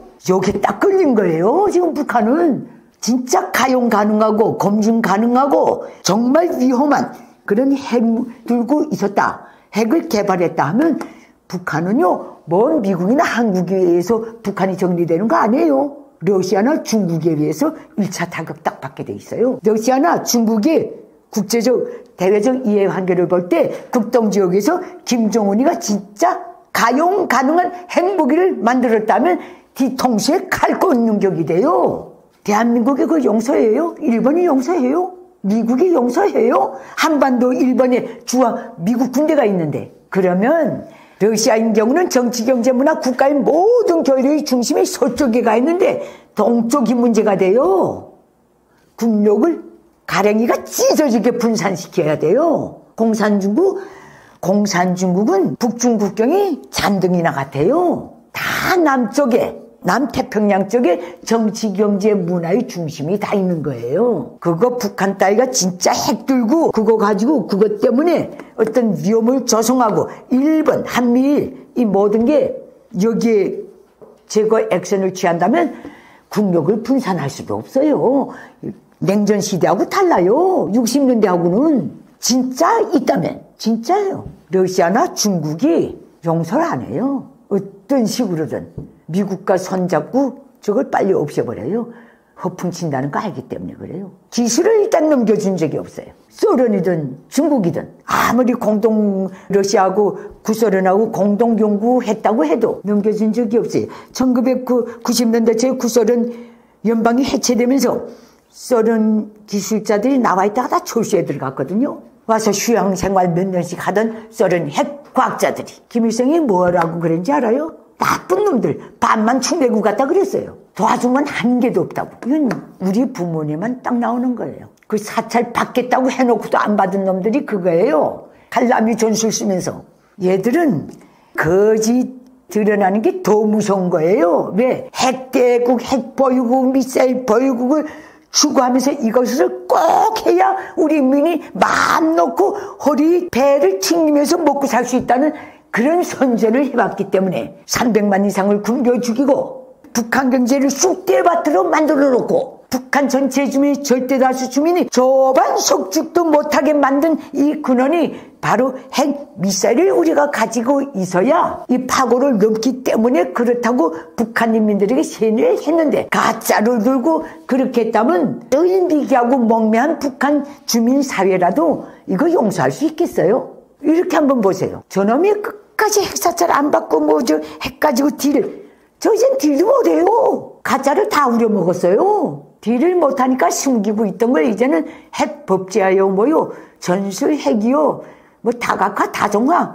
계속 그저 헛소리를 짓거리고 있는 거예요. 이제는 거기 놀랄 국민이 없어요. 북한 밖에는. 경례 밖에서는. 나는 그 분야 출신 기자예요. 제 발로 길 들어갔어요 지금. 김정일이가 돼지는 날까지 핵 법제하여 뭐 그 말을 안 한 이유가 있어요.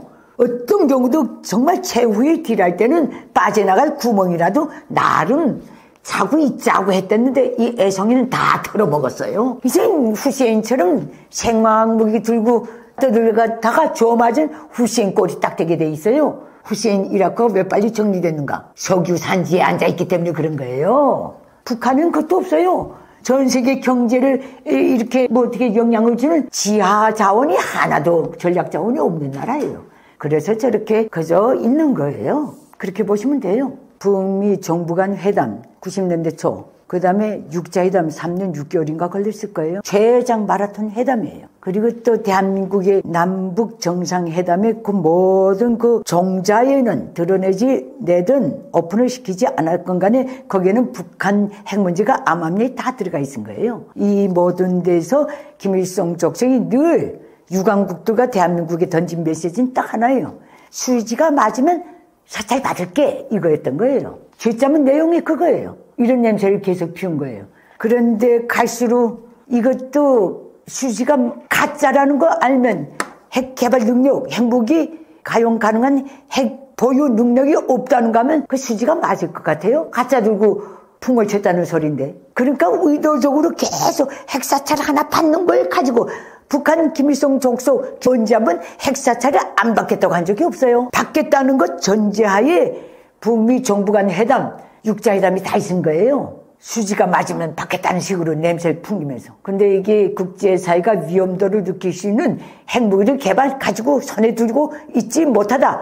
그걸 보유할 능력도 없기 때문에 그렇게 계속 깐죽거린 거예요. 흑진각진하면서. 마지막에 그거 안 통하니까 지금 법제화 한다니요. 문서만 있어요. 뭐 우리 멀리 볼 것도 없어요. 북한이 쏘아 올렸다는 위성만 봐도 알잖아요. 그 수준이 어느 수준인가 하는 거. 모든 역사적으로 볼 때 협박질하다가 정리된 체제가 더 많아요. 국가가. 그 사람 신경 나거든요. 마음 놓지도 못하게 하고 긴장을 풀게도 못하게 하고 주변국도 얼마나 불안하게 만들어놔요. 이거 굉장히 위험한 범죄예요. 전범에 가까운, 내 국제범죄에 가까운 전범의 하나가 바로 공갈 치는 것도 딱 들어가게 돼 있어요. 그래서 이 말 하는 거예요. 북한 내부의 김정은에 대한 민심은 어떻게 보고 계신가요? 우리가 북한 전체주의 제도의 민심이라는 거는 그거는 데이터를 잡을 수가 없어요. 절대 정당하고 자유롭고 모든 사람들이 솔직해 줄 수 있는 여론조사가 아예 없는 나라예요. 모든 정치인의 지지율을 집권 세력이 원더있는 수단이고 노예니까 자기네가 다 행사예요. 그래서 김일성, 김정일, 김정은을 놓고 볼 때 지지에 더해서 역사적 행정을 놓고 볼 때 김일성, 소위 주체 사회주의 조선의 시조라고 하는 김일성이는 그래도 뭐 항일 빨치산이라도 했어요. 그리고 김일성은 일제 식민지 통치에서 갓 해방된 북한지대에 들어가서 지도자를 했어요. 그리고 나라를 재건하는 데서는 돈 있는 사람 돈, 힘 있는 사람 힘, 지식 있는 사람 지식 하면서 대동단결하자고 그랬어요. 그때까지 칼을 빼들지를 않은 거예요. 자유조선을 세운다 그랬어요. 국민 생활에 대한 기준은 이 밥에 고깃국 비단옷에 기아집으로 딱 찍어놨어요. 그런 식으로 시작해가지고 개인 독재, 집단 독재에서 개인 독재로 나가는 행정에 독재와 자유는요, 물과 기름 같은 거예요. 융합이 안 돼요. 그 자유든 독재든 그 결과물을 놓고 볼 때 누가 행복한가 보면 그게 다 나오게 딱 돼 있어요. 북한은 아무리 자유를 부르짖고 공산주의 뭘 부르짖고 해도 오늘 북한의 결과물을 놓고 볼 때 누가 행복합니까? 김일성 족속밖에 행복한 자가 없어요. 그렇게 놓고 볼 때 김일성 때는 그래도 한길 빨치산을 했고 또 자유조선을 세운다고 했고 또 입 앞에 고깃국 너리가 먹혀 들어갔고 또 이렇게 사람 잡는다는 소리는 안 했으니까 힘 있는 사람 힘, 돈, 지식 다 공동으로 골고루 나가자. 이 이념에 속힌 거예요. 북한 주민들. 그래서 김일성 때는 김일성의 신격과 지지도가 적어도 북한 주민 100을 놓고 본다면 한 70%는 됐어요. 그 중에서 이제 실향민들 그때 내려온 사람들은 다 반대하고 나왔으니까 불구 뛴 사람들은. 그러면 70%로 봅시다. 김정일 이때부터 꼬인 거예요. 왜? 공산 전체주의 모든 공산국가의 기존의 사례도 권력을 세습 안 한다고 딱 돼 있어요. 누구도 세습한 자가 없어요. 이 세습하는 바람에 깜짝 놀란 거예요. 그래도 그게 먹혀 들어간 게 다 구소련과 중국 때문에 그렇게 된 거예요. 수령의 위협, 초대 위협을 변질시키지 말아야 된다. 저 소련 공산당, 중국 공산당 수령이 바뀔 때마다 이 체제가 변하다니까 약화됐다는 거예요. 그리고 수령의 후계자는 혈통으로뿐만 아니라 수령의 손에서 나서 자라서 수령을 보고 본받으면서 수령의 모든 것을 자기 것으로 채워난 이거야말로 적장자라는 거예요. 그런데 북한에 이게 왜 먹혀 들어갔는가? 그거는 북한 체제가 자유민주주의 공기를 단 한 초도 맡아본 적이 없기 때문에 그래요. 말이 공산진영에 있었지만은 60년대부터는 공산진영에서도 북한은 뭐 정회원 국기도 하고 뭐 없어보 같기도 하고 그렇게 된 거예요. 그러니까 나토라든가 그 어떤 그 사회주의 경제 공동체에도 북한은 속하지 않았어요. 물론 공산중국은 덩치가 너무 커서 자립할 수 있기 때문에 그렇다 치더라도 이렇기 때문에 또 70년대 초에 들어서 권력을 세습하면서부터 다 머리를 털은 거예요. 공산주의자가 권력을 세습하다니 이게 딱 걸린 거예요. 북한에서 김정일 시대는 이놈의 세습 때문에 김일성 때는 70% 정도의 지지율을 가져갔다면 진심 어린 김정일 때부터는 50%도 안 될 거예요. 왜냐하면 적어도 70년대까지 공부한 사람들은 고등교육 받은 사람들은 이 이치를 알았거든요. 봉건도 아니고 뭐야 이렇게 된 거예요. 그러나 그때부터 60년대 반종파 투쟁하면서 정적도 무자비하게 죽이고 하는 그 모든 데서 공포심이 그때부터 본격적으로 자리 잡은 거예요. 그러니까 증오와 공포가 결합되면 어떤 현상이 나오는가? 비굴이 나와요. 비굴. 이건 심리적으로도 맞을 거예요. 그리고 강력한 후계 체제를 세우면서 또 음량으로 무자비하게 후계 체제를 반대하는 건 김일성 체제의 개국 공신도 다 없애버렸어요. 종파로 몰아서 그때 북한 공산권에서는 나름 기라성 같았던 공산주의 이론가들 중에 적지 않은 사람들이 사라졌죠. 그 전에 죽은 사람들은 그래도 오늘날까지 충신을 추앙받아요. 빨리 죽은 덕에. 김정일 때부터는 김정일에 대한 존경심이 없어요. 관성으로 가는 거예요. 김정은 오늘날 북한 기득권이 말하는 중에서 김일성, 김정일에 비하면 김정은이는 발톱에 때만도 못하대요. 그저 그 관성으로 공포 시스템 여태까지 내려온 60년대는 그 말은 반세기 이상의 그 모든 관성을 가지고 오늘까지 오는 거예요. 거기서 북한의 지정학적인 저주가 나오는 거예요. 만약에 북한 지대에 공산중국이나 비민주 국가인 러시아나 공산중국 같은 나라가 국경을 접하고 있지 않았더라면 그 근방에 베트남, 캄보디아, 부탄, 파키스탄 같은 나라가 국경 어렁이 저렁이 국가의 면적이나 수에서 크기가 고만고만한 나라들이 있었더라면 그가 아무리 군주제든 입헌 군주제든 왕제든 그런 나라들이 따닥따닥 붙어 있었으면 북한은 3대까지 절대 못 옵니다. 북한은 아무리 그 반기를 들고 싶어도 이거는 유격전을 할 수도 없어요. 빨치산을 할 수도 없어요. 주변국에 국경으로 쉽게 통할 수 있는 주변국들의 망명 정부도 세울 수 없어요. 반김일성 족속 단체를 세울 수 없어요. 공산중국과 러시아가 허용을 안 해요. 그렇게 탈북한 탈북민들 난민 인정도 안 한 것이 공산중국이에요. 지정학적 저주가 나오는. 그래서 저놈의 체제가 오늘날까지 그럭저럭 가늘게 길게 가고 있는 거예요. 여기서 대한민국은 축복받은 나라죠. 해방되자마자 자유민주 국가의 말의 대표국인 미국 핵열차에 타다 나니까 여기서 이렇게 민주화 운동도 다 일어날 수 있었고 거지만은 북한은 아주 재수없게 그때 당시 소련 독재, 전체주의 독재에서 소련을 능가하는 그 어떤 제국이 지구촌이 없었어요. 그 열차에 타다 나니까 노예사회, 봉건사회, 식민주의, 그 다음에 저로 공산체제로 들어가다 나니까 자유의 공기를 단 한 초도 맡아볼 수 없었던 거예요. 그래서 여기까지 온 거예요. 늘 슬프죠. 그거 생각하면. 참 재수없다고. 북한과 러시아는 전략적으로 동반자 관계가 아닌 것으로 보시나요? 전략적 동반자 관계하고 북한이 아무리 덤부링해도 균형이 전혀 안 맞아요. 이거는 하나는 그게 그들 식으로 말한다면 북러 수뇌부 식으로 말하면 하나는 그건 말하자면 유생 영양을 바치고 자기는 먹여 살리고 체제를 보호해달라는 그 요구가 김정은에게 있는 거고, 푸틴이 그 어떤 그 지정학적 위치나 국가의 위상을 놓고 볼 때 김정은 따위하고 손잡고 나가다가는 개망신한다니까. 이용해 먹을 뿐이죠. 얼마나 우습게 봤으면 밤에 갔다 밤에 가겠어. 아직도 파동을 공식 인정 안 하고 있잖아요. 그 자체가 정상적으로 너와 나의 정상적인 예별이 정상 예별이 아니다는 무언의 압력이기도 해요. 외교란 게 뭐예요? 동대동으로 주고받는 거예요. 이렇게 보시면 답이 나오잖아요. 전략적 동반자 관계. 공산권은 굉장히 이런 수로를 지어내길 좋아해요. 일명적, 혈연적, 동지적 관계, 전략적 동반자 관계. 거기서 이념은 딱 하나예요. 독재를 공유한다는 것. 이거 하나밖에 없어요. 그게 오래 갈 것 같아요. 혈맹관계.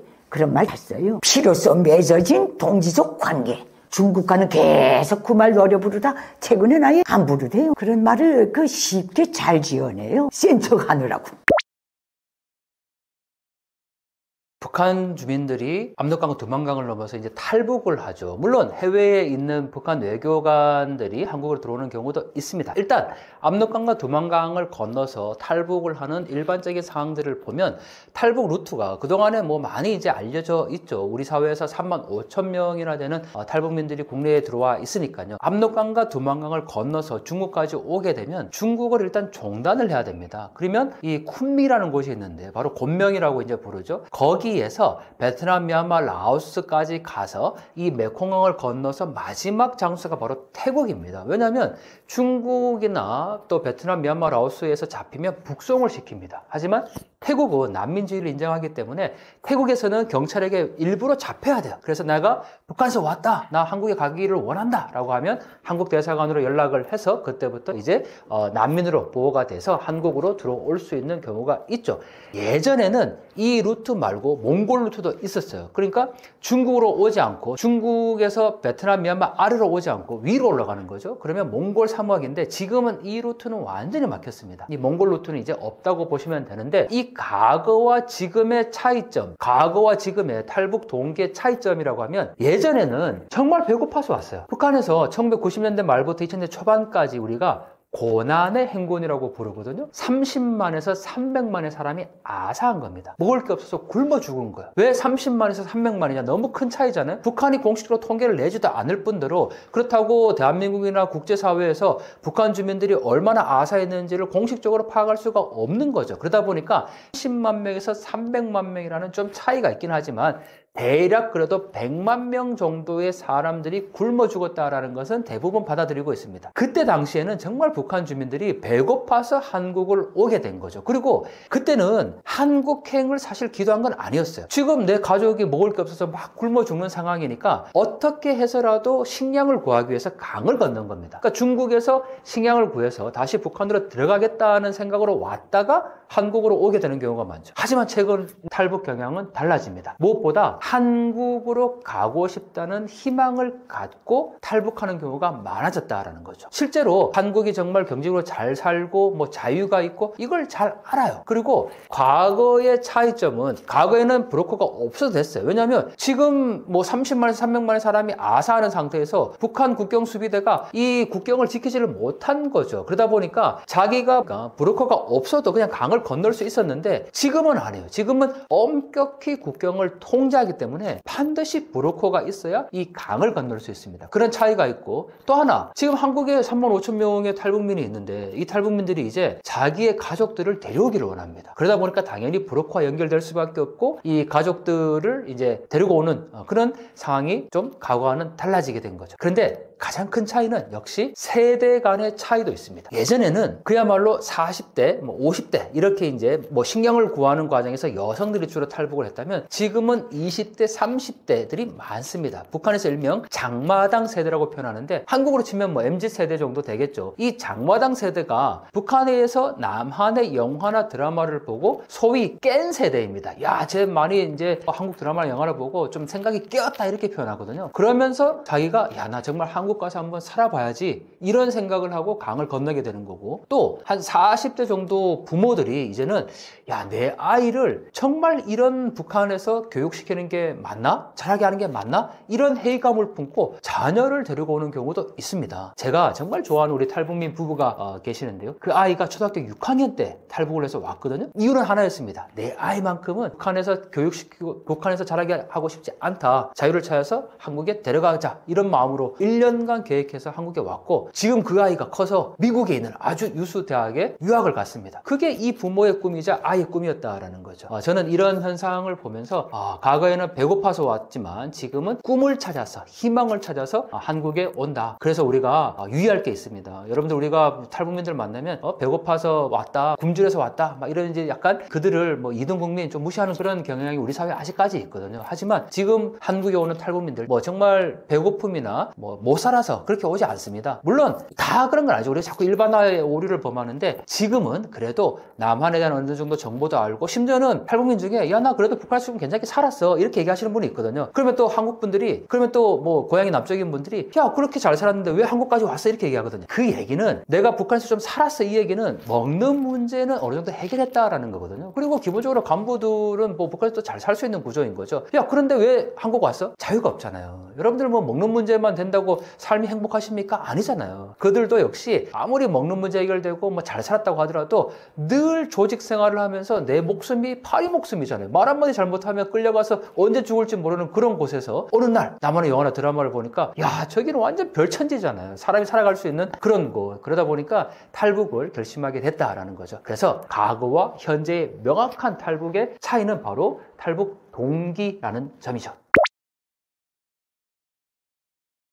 지금 북한의 김정은이 가장 관심을 두고 있는 것이, 사실 관심이라고 표현하기는 좀 그렇죠. 정책을 그렇게 표현하니까 우리가 그렇게 분석을 하는 건데, 지방발전 20승십 정책이라고 부르거든요. 이 정책을 김정은이 제시를 합니다. 이 정책은 1년에 20개 시군에서, 지방시군이죠, 공장을 지어서 이 공장에서 나오는 생필품을 가지고 그 지방을 활성화시키겠다라는 게 기본적인 골자입니다. 그래서 2024년에 1차로 사업을 했어요. 20개 시군에서 실제로 공장을 지어서 가동을 했고, 또 2025년에 새롭게 지금 20개 시군에서 공장 착공식을 했습니다. 왜 이렇게 했을까? 저는 북한을 평양과 명확하게 구분해서 봐야 된다고 주장을 하거든요. 북한은 다 같은 북한이 아니에요. 제가 오죽하면 평양공화국이다 이렇게 표현하거나, 또는 그들만의 평양, 또는 평양박 북조선 이렇게 표현하거든요. 네, 제가 쓴 책 제목이 그들만의 평양, 평양박 북조선 이렇게 이제 표현을 하고, 심지어 그 책의 부제목이 인민의 낙원에 인민이 없다입니다. 그런데 북한이 인민의 낙원이라고 얘기하잖아요. 사회주의 지상낙원 얘기를 하는데, 자, 정말 거기에 인민의 낙원에 인민이 있습니까? 인민이 없어요. 거기 오로지 평양 중심으로만 다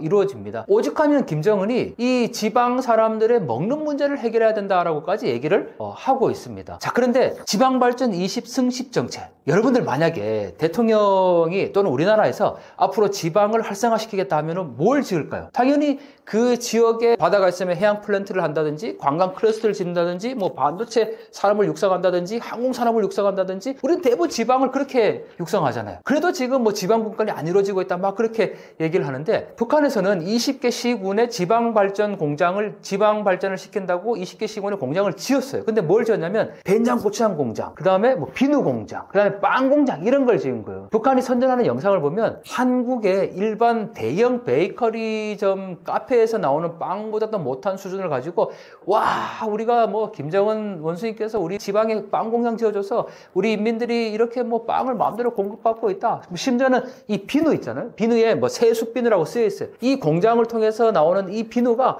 야, 중앙제품이 평양을 말하거든요. 중앙제품보다 훨씬 더 좋은 것 같습니다. 막 이렇게 선전을 하거든요. 그게 2025년의 상황이라는 게 정말 말이 됩니까? 정확하게 북한의 현실을 지금 보자면 오히려 북한 당국이 선전하는 영상을 조금만 보면 알 수 있어요. 우리는 지금 그런 선전으로 국가의 정책이 잘 되고 있다 선전하지 않거든요. 그런데 북한의 이 김정은의 선전, 김정은이 추진한 정책의 선전, 된장고추장, 빵, 비누, 그 다음에 플라스틱. 북한에서는 이 플라스틱을 수지라고 부르는데 이 빨간색, 파란색 그 플라스틱 그릇을 만드는 것을 가지고 야, 정말 우리 인민들이 너무 살기 좋다 이렇게 선전합니다. 그게 2025년 북한 주민들의 삶이라는 거죠. 그나마 지방발전 20승10 정책으로 20개 시군에서 지금 그렇게 됐다라는 거지 나머지 거의 대부분의 지방에서는 이것조차도 지금 안 되고 있다라는 겁니다. 더군다나 한 가지 더 짚으면요. 공장을 지어줬어요. 그런데 김정은이 뭐라고 주장하냐면 자, 공장을 지어주는 거는 우리 중앙에서 누가 지었냐면 군인들이 다 지은 거예요. 이 공장을 짓기 위해서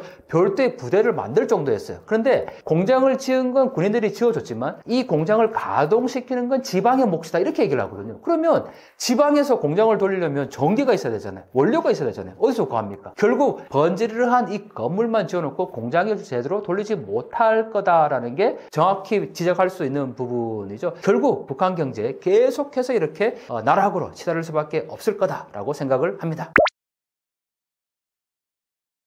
네, 최근에 이 탈북의 양상이 조금 달라지고 있는데 북한 엘리트들의 탈북이 많이 이루어지고 있습니다. 뭐 가장 최근의 예로 리일규 전 쿠바 참사가 또 대한민국으로 오셨죠. 자, 이런 엘리트들은 무엇보다 해외에 있으면서 한국의 상황을 명확하게 인지를 합니다. 한국의 경제로 잘 살고 자유가 있고 무엇보다 이 인권이 보장되는 나라라는 것을 알게 되는 거고 또 엘리트들이 탈북을 결행하게 되는 근본적인 원인은 북한 정권의 혼란에 있습니다. 자, 김정은 이제 뭐 겨우 30대에 등극해서 지금 이제 40대를 지나고 있는데 이게 정말 북한 엘리트들이 볼 때는 정상적으로 보이겠습니까? 3대 세습을 했다는 것도 너무나도 받아들이기 어려운 현실인데 이 김정은 뭐 어떤 정책을 지금 펼치고 있는지 알 수 없고 그냥 즉흥적이잖아요. 말 한마디 잘못하면 뭐 하루아침에 파리 목숨이 될 수밖에 없는 그러한 상황들을 엘리트들은 너무 잘 알고 있다라는 거죠. 그리고 김정은이 자신의 성과를 선전하기 위해서 반드시 이 외교 공간을 활용을 하게 되는데 북한의 외교 공간 사실 해외에 여러 군데 뭐 나와 있지만 왜 나와 있습니까? 말 그대로 외화벌이, 앵벌이 하는 겁니다. 이 특히 러시아에 나와 있는 뭐 북한 대사관이나 영사관 여기 러시아에는 북한 노동자들이 실제로 해외 파견 노동자로 일을 하고 있거든요. 그들을 관리하면서 그들에게 버는 이 돈 가지고 김정은의 충성 자금을 발현하기 위한 목적이지 않습니까? 우리가 보통 외교관들 또는 뭐 대사관이 이렇게 나가 있는 건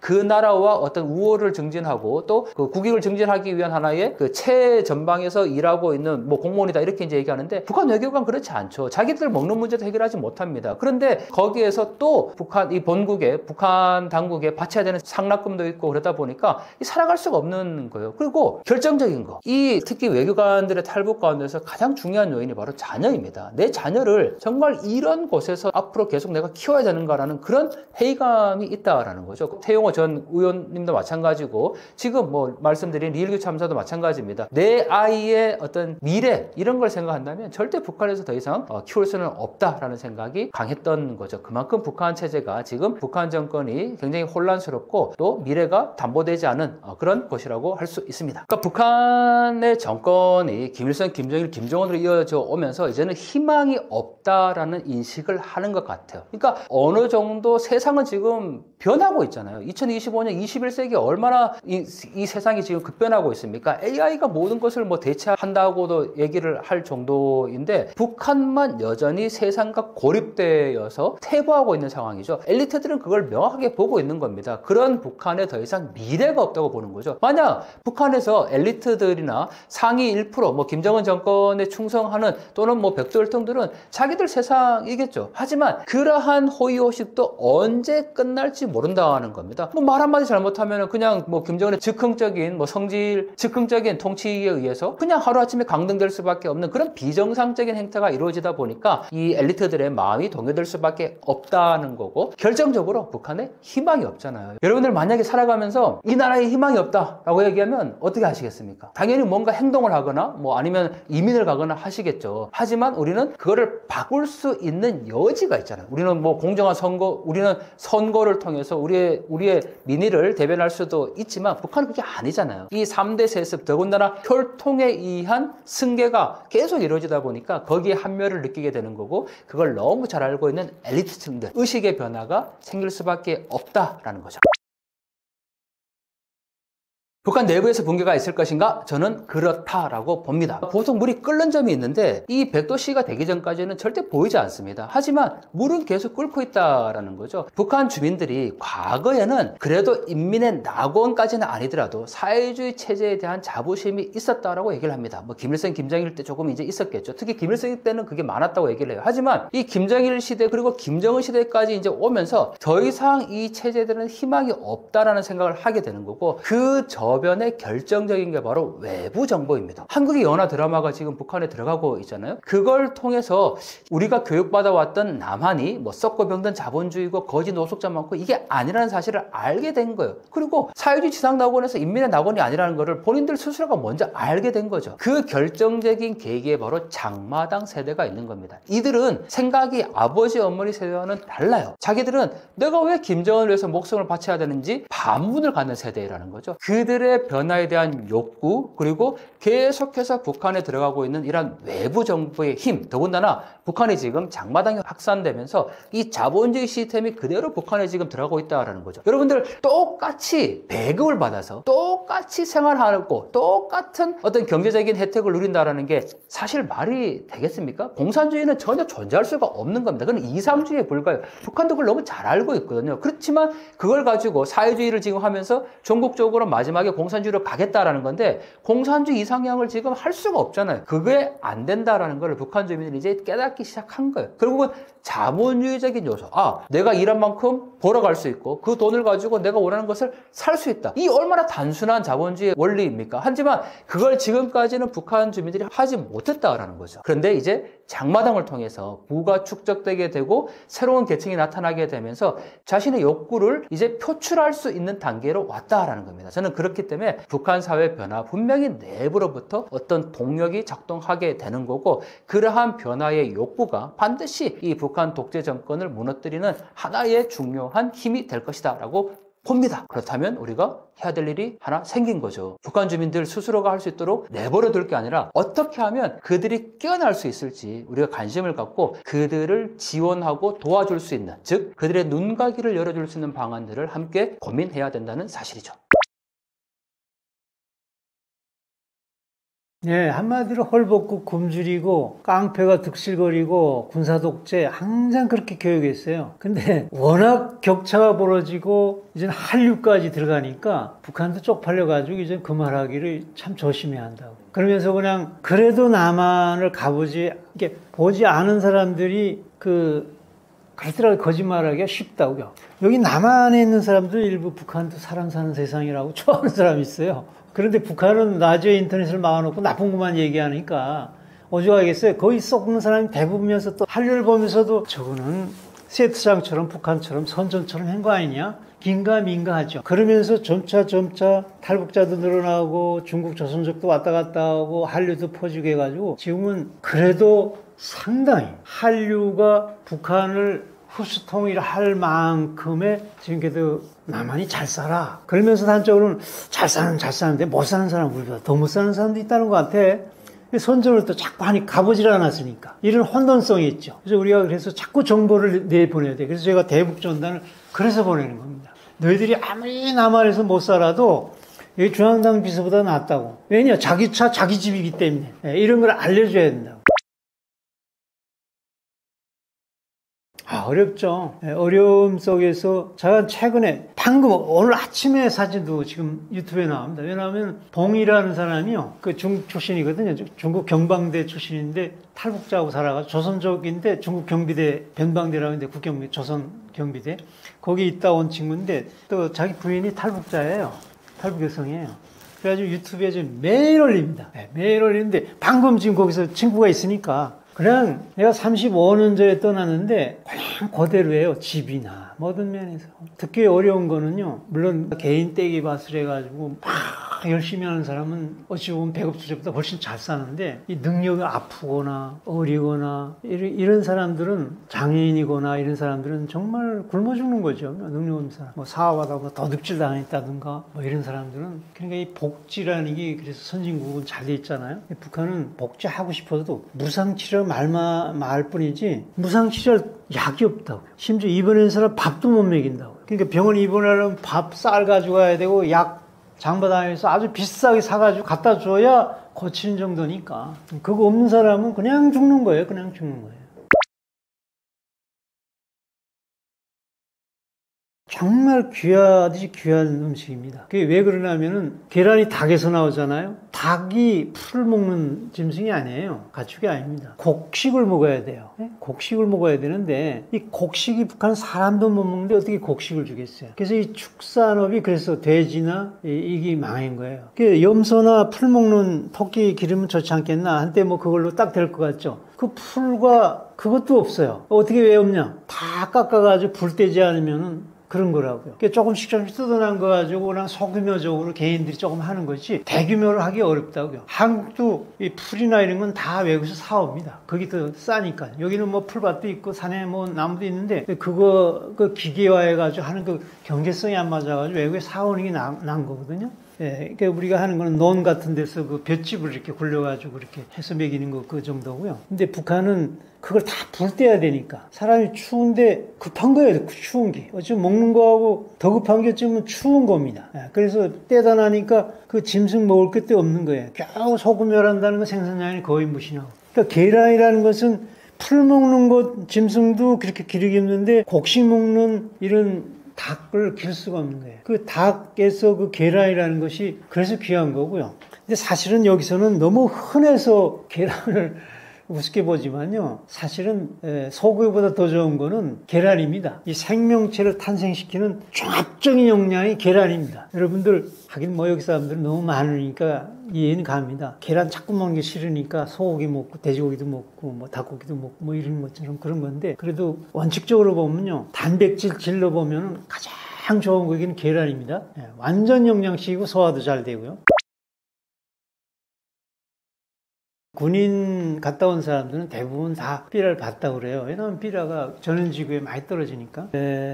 라디오 인터넷이 없는 유일한 북한 땅이거든요. 원래 듣는 거 이거는 진짜 목숨 걸고 듣는 거고 원칙적으로 볼 때 라디오를 못 듣게 해요. 라디오 생산도 안 했고요. 그거 어떻게 듣냐. 삼방송이라 유선방송으로 스피커라고 그러죠. 당국의 얘기만 계속 세뇌당하게. 그러니까 설사 라디오 가지고 있다면 일단 보위부 경찰서에서 여수차례 임무로 등록합니다. 그러니까 아예 오늘 언제 잡혀갈지 모르는 거예요. 그 다이얼, 그 채널을 딱 납땜한 걸 확인하기 전에는 뭐 이렇게 딱지까지 붙인 걸 갖다 보게. 그러니까 불안해서도 못 보고 딱지 붙여서 못 보죠. 그래서 사람들은 그냥 목숨 걸고 그래도 사람이 또 그러면 사는 건 아니니까 라디오에 있으면 매일 목숨 걸고 들어요. 죽여도 들어요. 사람 본능이라는 그런 거예요. 지금 우크라이나 전쟁이 일어나니까 러시아 전쟁이 일어나니까 그 죽는 마당에서 우크라이나 한 1000만 명이 해외로 도망쳐 나갔어요. 근데 거기를 싸우겠다고 들어가는 사람도 있어요. 우리 이근대회 같은 사람도 있잖아요. 아, 대단한 그런 사람들이 있어요. 네. 그런 것처럼 목숨 걸고 북한도 목숨 걸고 죽인다 해도 듣는 사람이 있어요. 근데 그러면 아주 특이한 경우고 일반적으로 라디오 인터넷이 없어요. 그래서 제가 정부도 그것도 남북관계 뭐 어쩌고 하면서 뭐 북한하고 뭐 김정은이하고 뭐 어떠한다 그래가지고 전달을 안 보내기 때문에 이거 안 되겠다. 내가 보내야 돼. 연구해서 보내야 되겠다. 그래서 제가 지금 대북풍선을 개발한 특허를 내가지고요. 과학자 출신이니까 이거 개발했죠. 300만짜리를 10만 원으로 낮춰가지고 일반 사람도 할 수 있게끔 탈북자도 할 수 있게끔 그게 연구한 것이 제 개발입니다. 대북풍선. 제가 원조인데 그거를 그래서 풍선밖에 없다. 왜냐면은 라디오 인터넷이 없으니까 일반적으로요. 그러니까 이 폐쇄를 뚫고 들어갈 수 있는 거는 풍선밖에 없다. 왜 풍선이 들어갈 수 있느냐? 리더에 안 걸려요. 그 다음에 음성, 소리가 안 나니까요. 그 다음에 열, 저기선 추적이 안 돼요. 그 다음에 육안, 눈으로 봐야 되는데 이게 5,000m 이상 또 가거든요. 눈으로도 안 보여요. 그러니까 인간의 오감으로 인간의 기술로 이거 막을 수 없는 게 풍선이에요. 그래서 이걸 보냅니다. 어떤 사람은 드론을 보낸다는데 그건 비싸고요. 또 많이도 싣지 못하고 거기에 유도 동력 장치는 전쟁행위입니다. 이 때문에 그건 보내면 안 되고요. 근데 이 풍선은 평화적 수단이거든요. 근데 이 문제에 있어도 한마디 얘기하겠지만 상당히 오해가 있습니다. 판문점이나 임진강 나와가지고 공개적으로 떠든 사람은 다 사기치는 겁니다. 내가 정확히 합니다. 기술 자격증도 없습니다. 그 자격증이라니 가스 안전 자격증 그 마음대로 하는 게 아닙니다. 가스를 있어야 하는 거. 그 다음에 자동차도 안전 다이라는 그런 틀을 가진 여러분 LPG 자동차 만들어 누구나 막 팔아먹는 게 아니죠. 자격증이 있고 그 안전 다이 국가 규정을 된 차에 딱 싣고 다니게 되어 있습니다. 창고도 또 따로 있어야 되고 이거 없이 하는 사람들은 왜 떠드냐? 명예와 돈 때문에. 그러니까 전부 가짜들이 더 떠든다고요. 제가 거의 99%는 제가 날립니다. 민간에서요. 근데 제가 한번 떠든 적 있습니까? 진짜 날리는 길인 겁니다. 근데 오해하는 거는 그 사기꾼들이 자꾸 소문내가지고 자꾸 뺑가르쳐가지고 지역 주민들이 그래서 자꾸 이렇게 피해의식을 가지게 되거든요. 그런 의미에서 오해하지 말고요. 진짜 한 사람 조용히 합니다. 그래도 하지 말아야 한다. 그건 아닙니다. 이거는 북한 사람이 알 권리, 볼 권리라는 원초적인 인도주의 정책입니다. 그 다음에 북한 때문에 이렇게 불안하시다는데 이걸 자꾸 보내면은요, 평화적으로 이렇게 조용히 보내다 북한 사람들이 깨나가지고 소련 중국이 저절로 붕괴되지 않았어요. 저절로 개혁을 하고 북한도 이렇게 저절로 붕괴되면 악이 근원이 없어지면 여러분들이 가장 진짜 안전하게 된다. 영원히 안전하게 됩니다. 접경지역 주민들이요. 그 다음에 여러분들은 통일만 되고 남북 교류만 되면요. 지금 접경지대 가지고 땅값이 제일 싸잖아요. 제일 개발이 잘 안 되고요. 여러분들이 아마 가장 핫한 지역이 됩니다. 가장 땅값이 올라가. 왜? 아마 통일 수도는 개성이 될 겁니다. 그 다음에 왔다 갔다 하는 이 금강산 철원이나 이쪽 연천, 포천, 그 다음에 이쪽 파주, 강화도 전부 다 아마 이 통일되면은 여러분 땅값이 쫙 올라갑니다. 그러면 결국은 뭡니까? 정말 이렇게 조용히 북한 주민들을 깨닫게 하는 그런 통일운동을 평화적으로 하는 것이 오히려 이것이 좋구나. 그 떠드는 사람들만 우리 욕하면 되누나? 저거 제지하면 되누나? 이 떠든다는 건 왜 대국민 사기라 그러면 제가 개인적으로 뭐 그 사람들 미워서인 게 아니라 여기 저 보수당 국회의원이었던 하태경 의원이 2014년도에 경찰청 조사자료 기상청 조사자를 해가지고 바람 안 맞는 날 대부분 다 보내고 남한에 떨어진 거 경찰청 전부의 꽁가리 친 사람들 이렇게 남한에 떨어진 게 바람 안 맞는 날 막 보냈다는 게 사기친 사람들은 바람이 맞든 안 맞든 상관이 없고 그냥 떠들어온 거예요. 여기 속지 마십시오. 절대로요. 지금은 한류가 아주 강력합니다. 이게 어떤 정치적 통일운동 차원이 아니라 사람은 먹고 살자라는 그 본연의 본성적 현상으로 이루어진 겁니다. 북한이 라디오 인터넷이 없는 유일하게 폐쇄해 놓으니까 사람이에요. 사람이라고. 사람 감옥에 가도 보시죠. 여기는 뭐 텔레비 보고 다 본다 해도 막 힘들다고 하는데 자유가 없다는데 북한은 아예 국가 자체가 텔레비 인터넷도 못 보게 하는 그 거대한 감옥입니다. 남한 감옥은 감옥도 아니고 진짜 감옥은 북한이라는 나라 자체예요. 그런데 그 인간이에요. 얼마나 외부를 알고 하겠어요. 그러니까 폐쇄에 나서 무지몽매시켜가지고 통치하려고 하는데 사실은 그들한테는 반대장이 있는 거예요. 이게 물리학에서는 작용과 반작용의 원칙이나 같은 건데요. 폐쇄를 하니까 그만큼 외부를 알고 싶어 하는 거예요. 그만큼 외부에 대한 알고 싶은 그 인간 본성 때문에 여기에 뭐가 작용했냐면은 장사꾼들이 돈을 벌기 위해서 조선족들이 전부 한국 드라마들을 이렇게 USB CD에 해가지고 북한에다 팔아먹는 거예요. 원칙에 잡아 죽인다 해도 사람인 거예요. 사람 떡으로만 사는 게 아니거든요. 그래서 이게 장사로 막 퍼져 들어가는 거예요. 단속하는 경찰이나 보위원들도 자기들 보고 싶은 거예요. 더 보고 싶은 거예요. 이놈 잡아가지고는 내가 보고 또 부인시켜가지고 팔아먹기도 하고 이렇게 막 퍼져나가다가 이것이 지금 북한을 아예 남한의 문화 흡수 통일될 만큼 퍼져 있습니다. 최근에 탈북자들 치고는요, 2000년 이후에 오는 탈북자 치고 한류를 안 본 사람들이 없어요. 이게 굉장히 퍼져 들어갔고요. 그 다음에 옛날부터는 그 한류 전부터는 사실은 이게 대북 풍선이 거의 유일했습니다. 이것밖에 들어갈 게 없잖아요. 여기에서 한류가 있으니까 대북 풍선 할 필요 없지 않냐? 아니에요. 장사하는 사람들이 한계가 뭐냐면요. 드라마나 일반적인 건 보낼 수 있지만요. 정치적이 아닌 것만 보낼 수 있다고요. 그러나 김부자 정권이 항일 무장투쟁해가지고 독립했다는 거짓말이라는 거, 미국에 의해서 원자탄에서 일본이 다도되고 우리가 해방됐다는 거, 6.25 전쟁은 미국과 남한이 아니라 김일성에 의해서 북한이 일으켰다는 거, 이런 정치적인 거를 내면은요, 죽으니까, 진짜 죽으니까 이거는 누구도 손met댄다고요.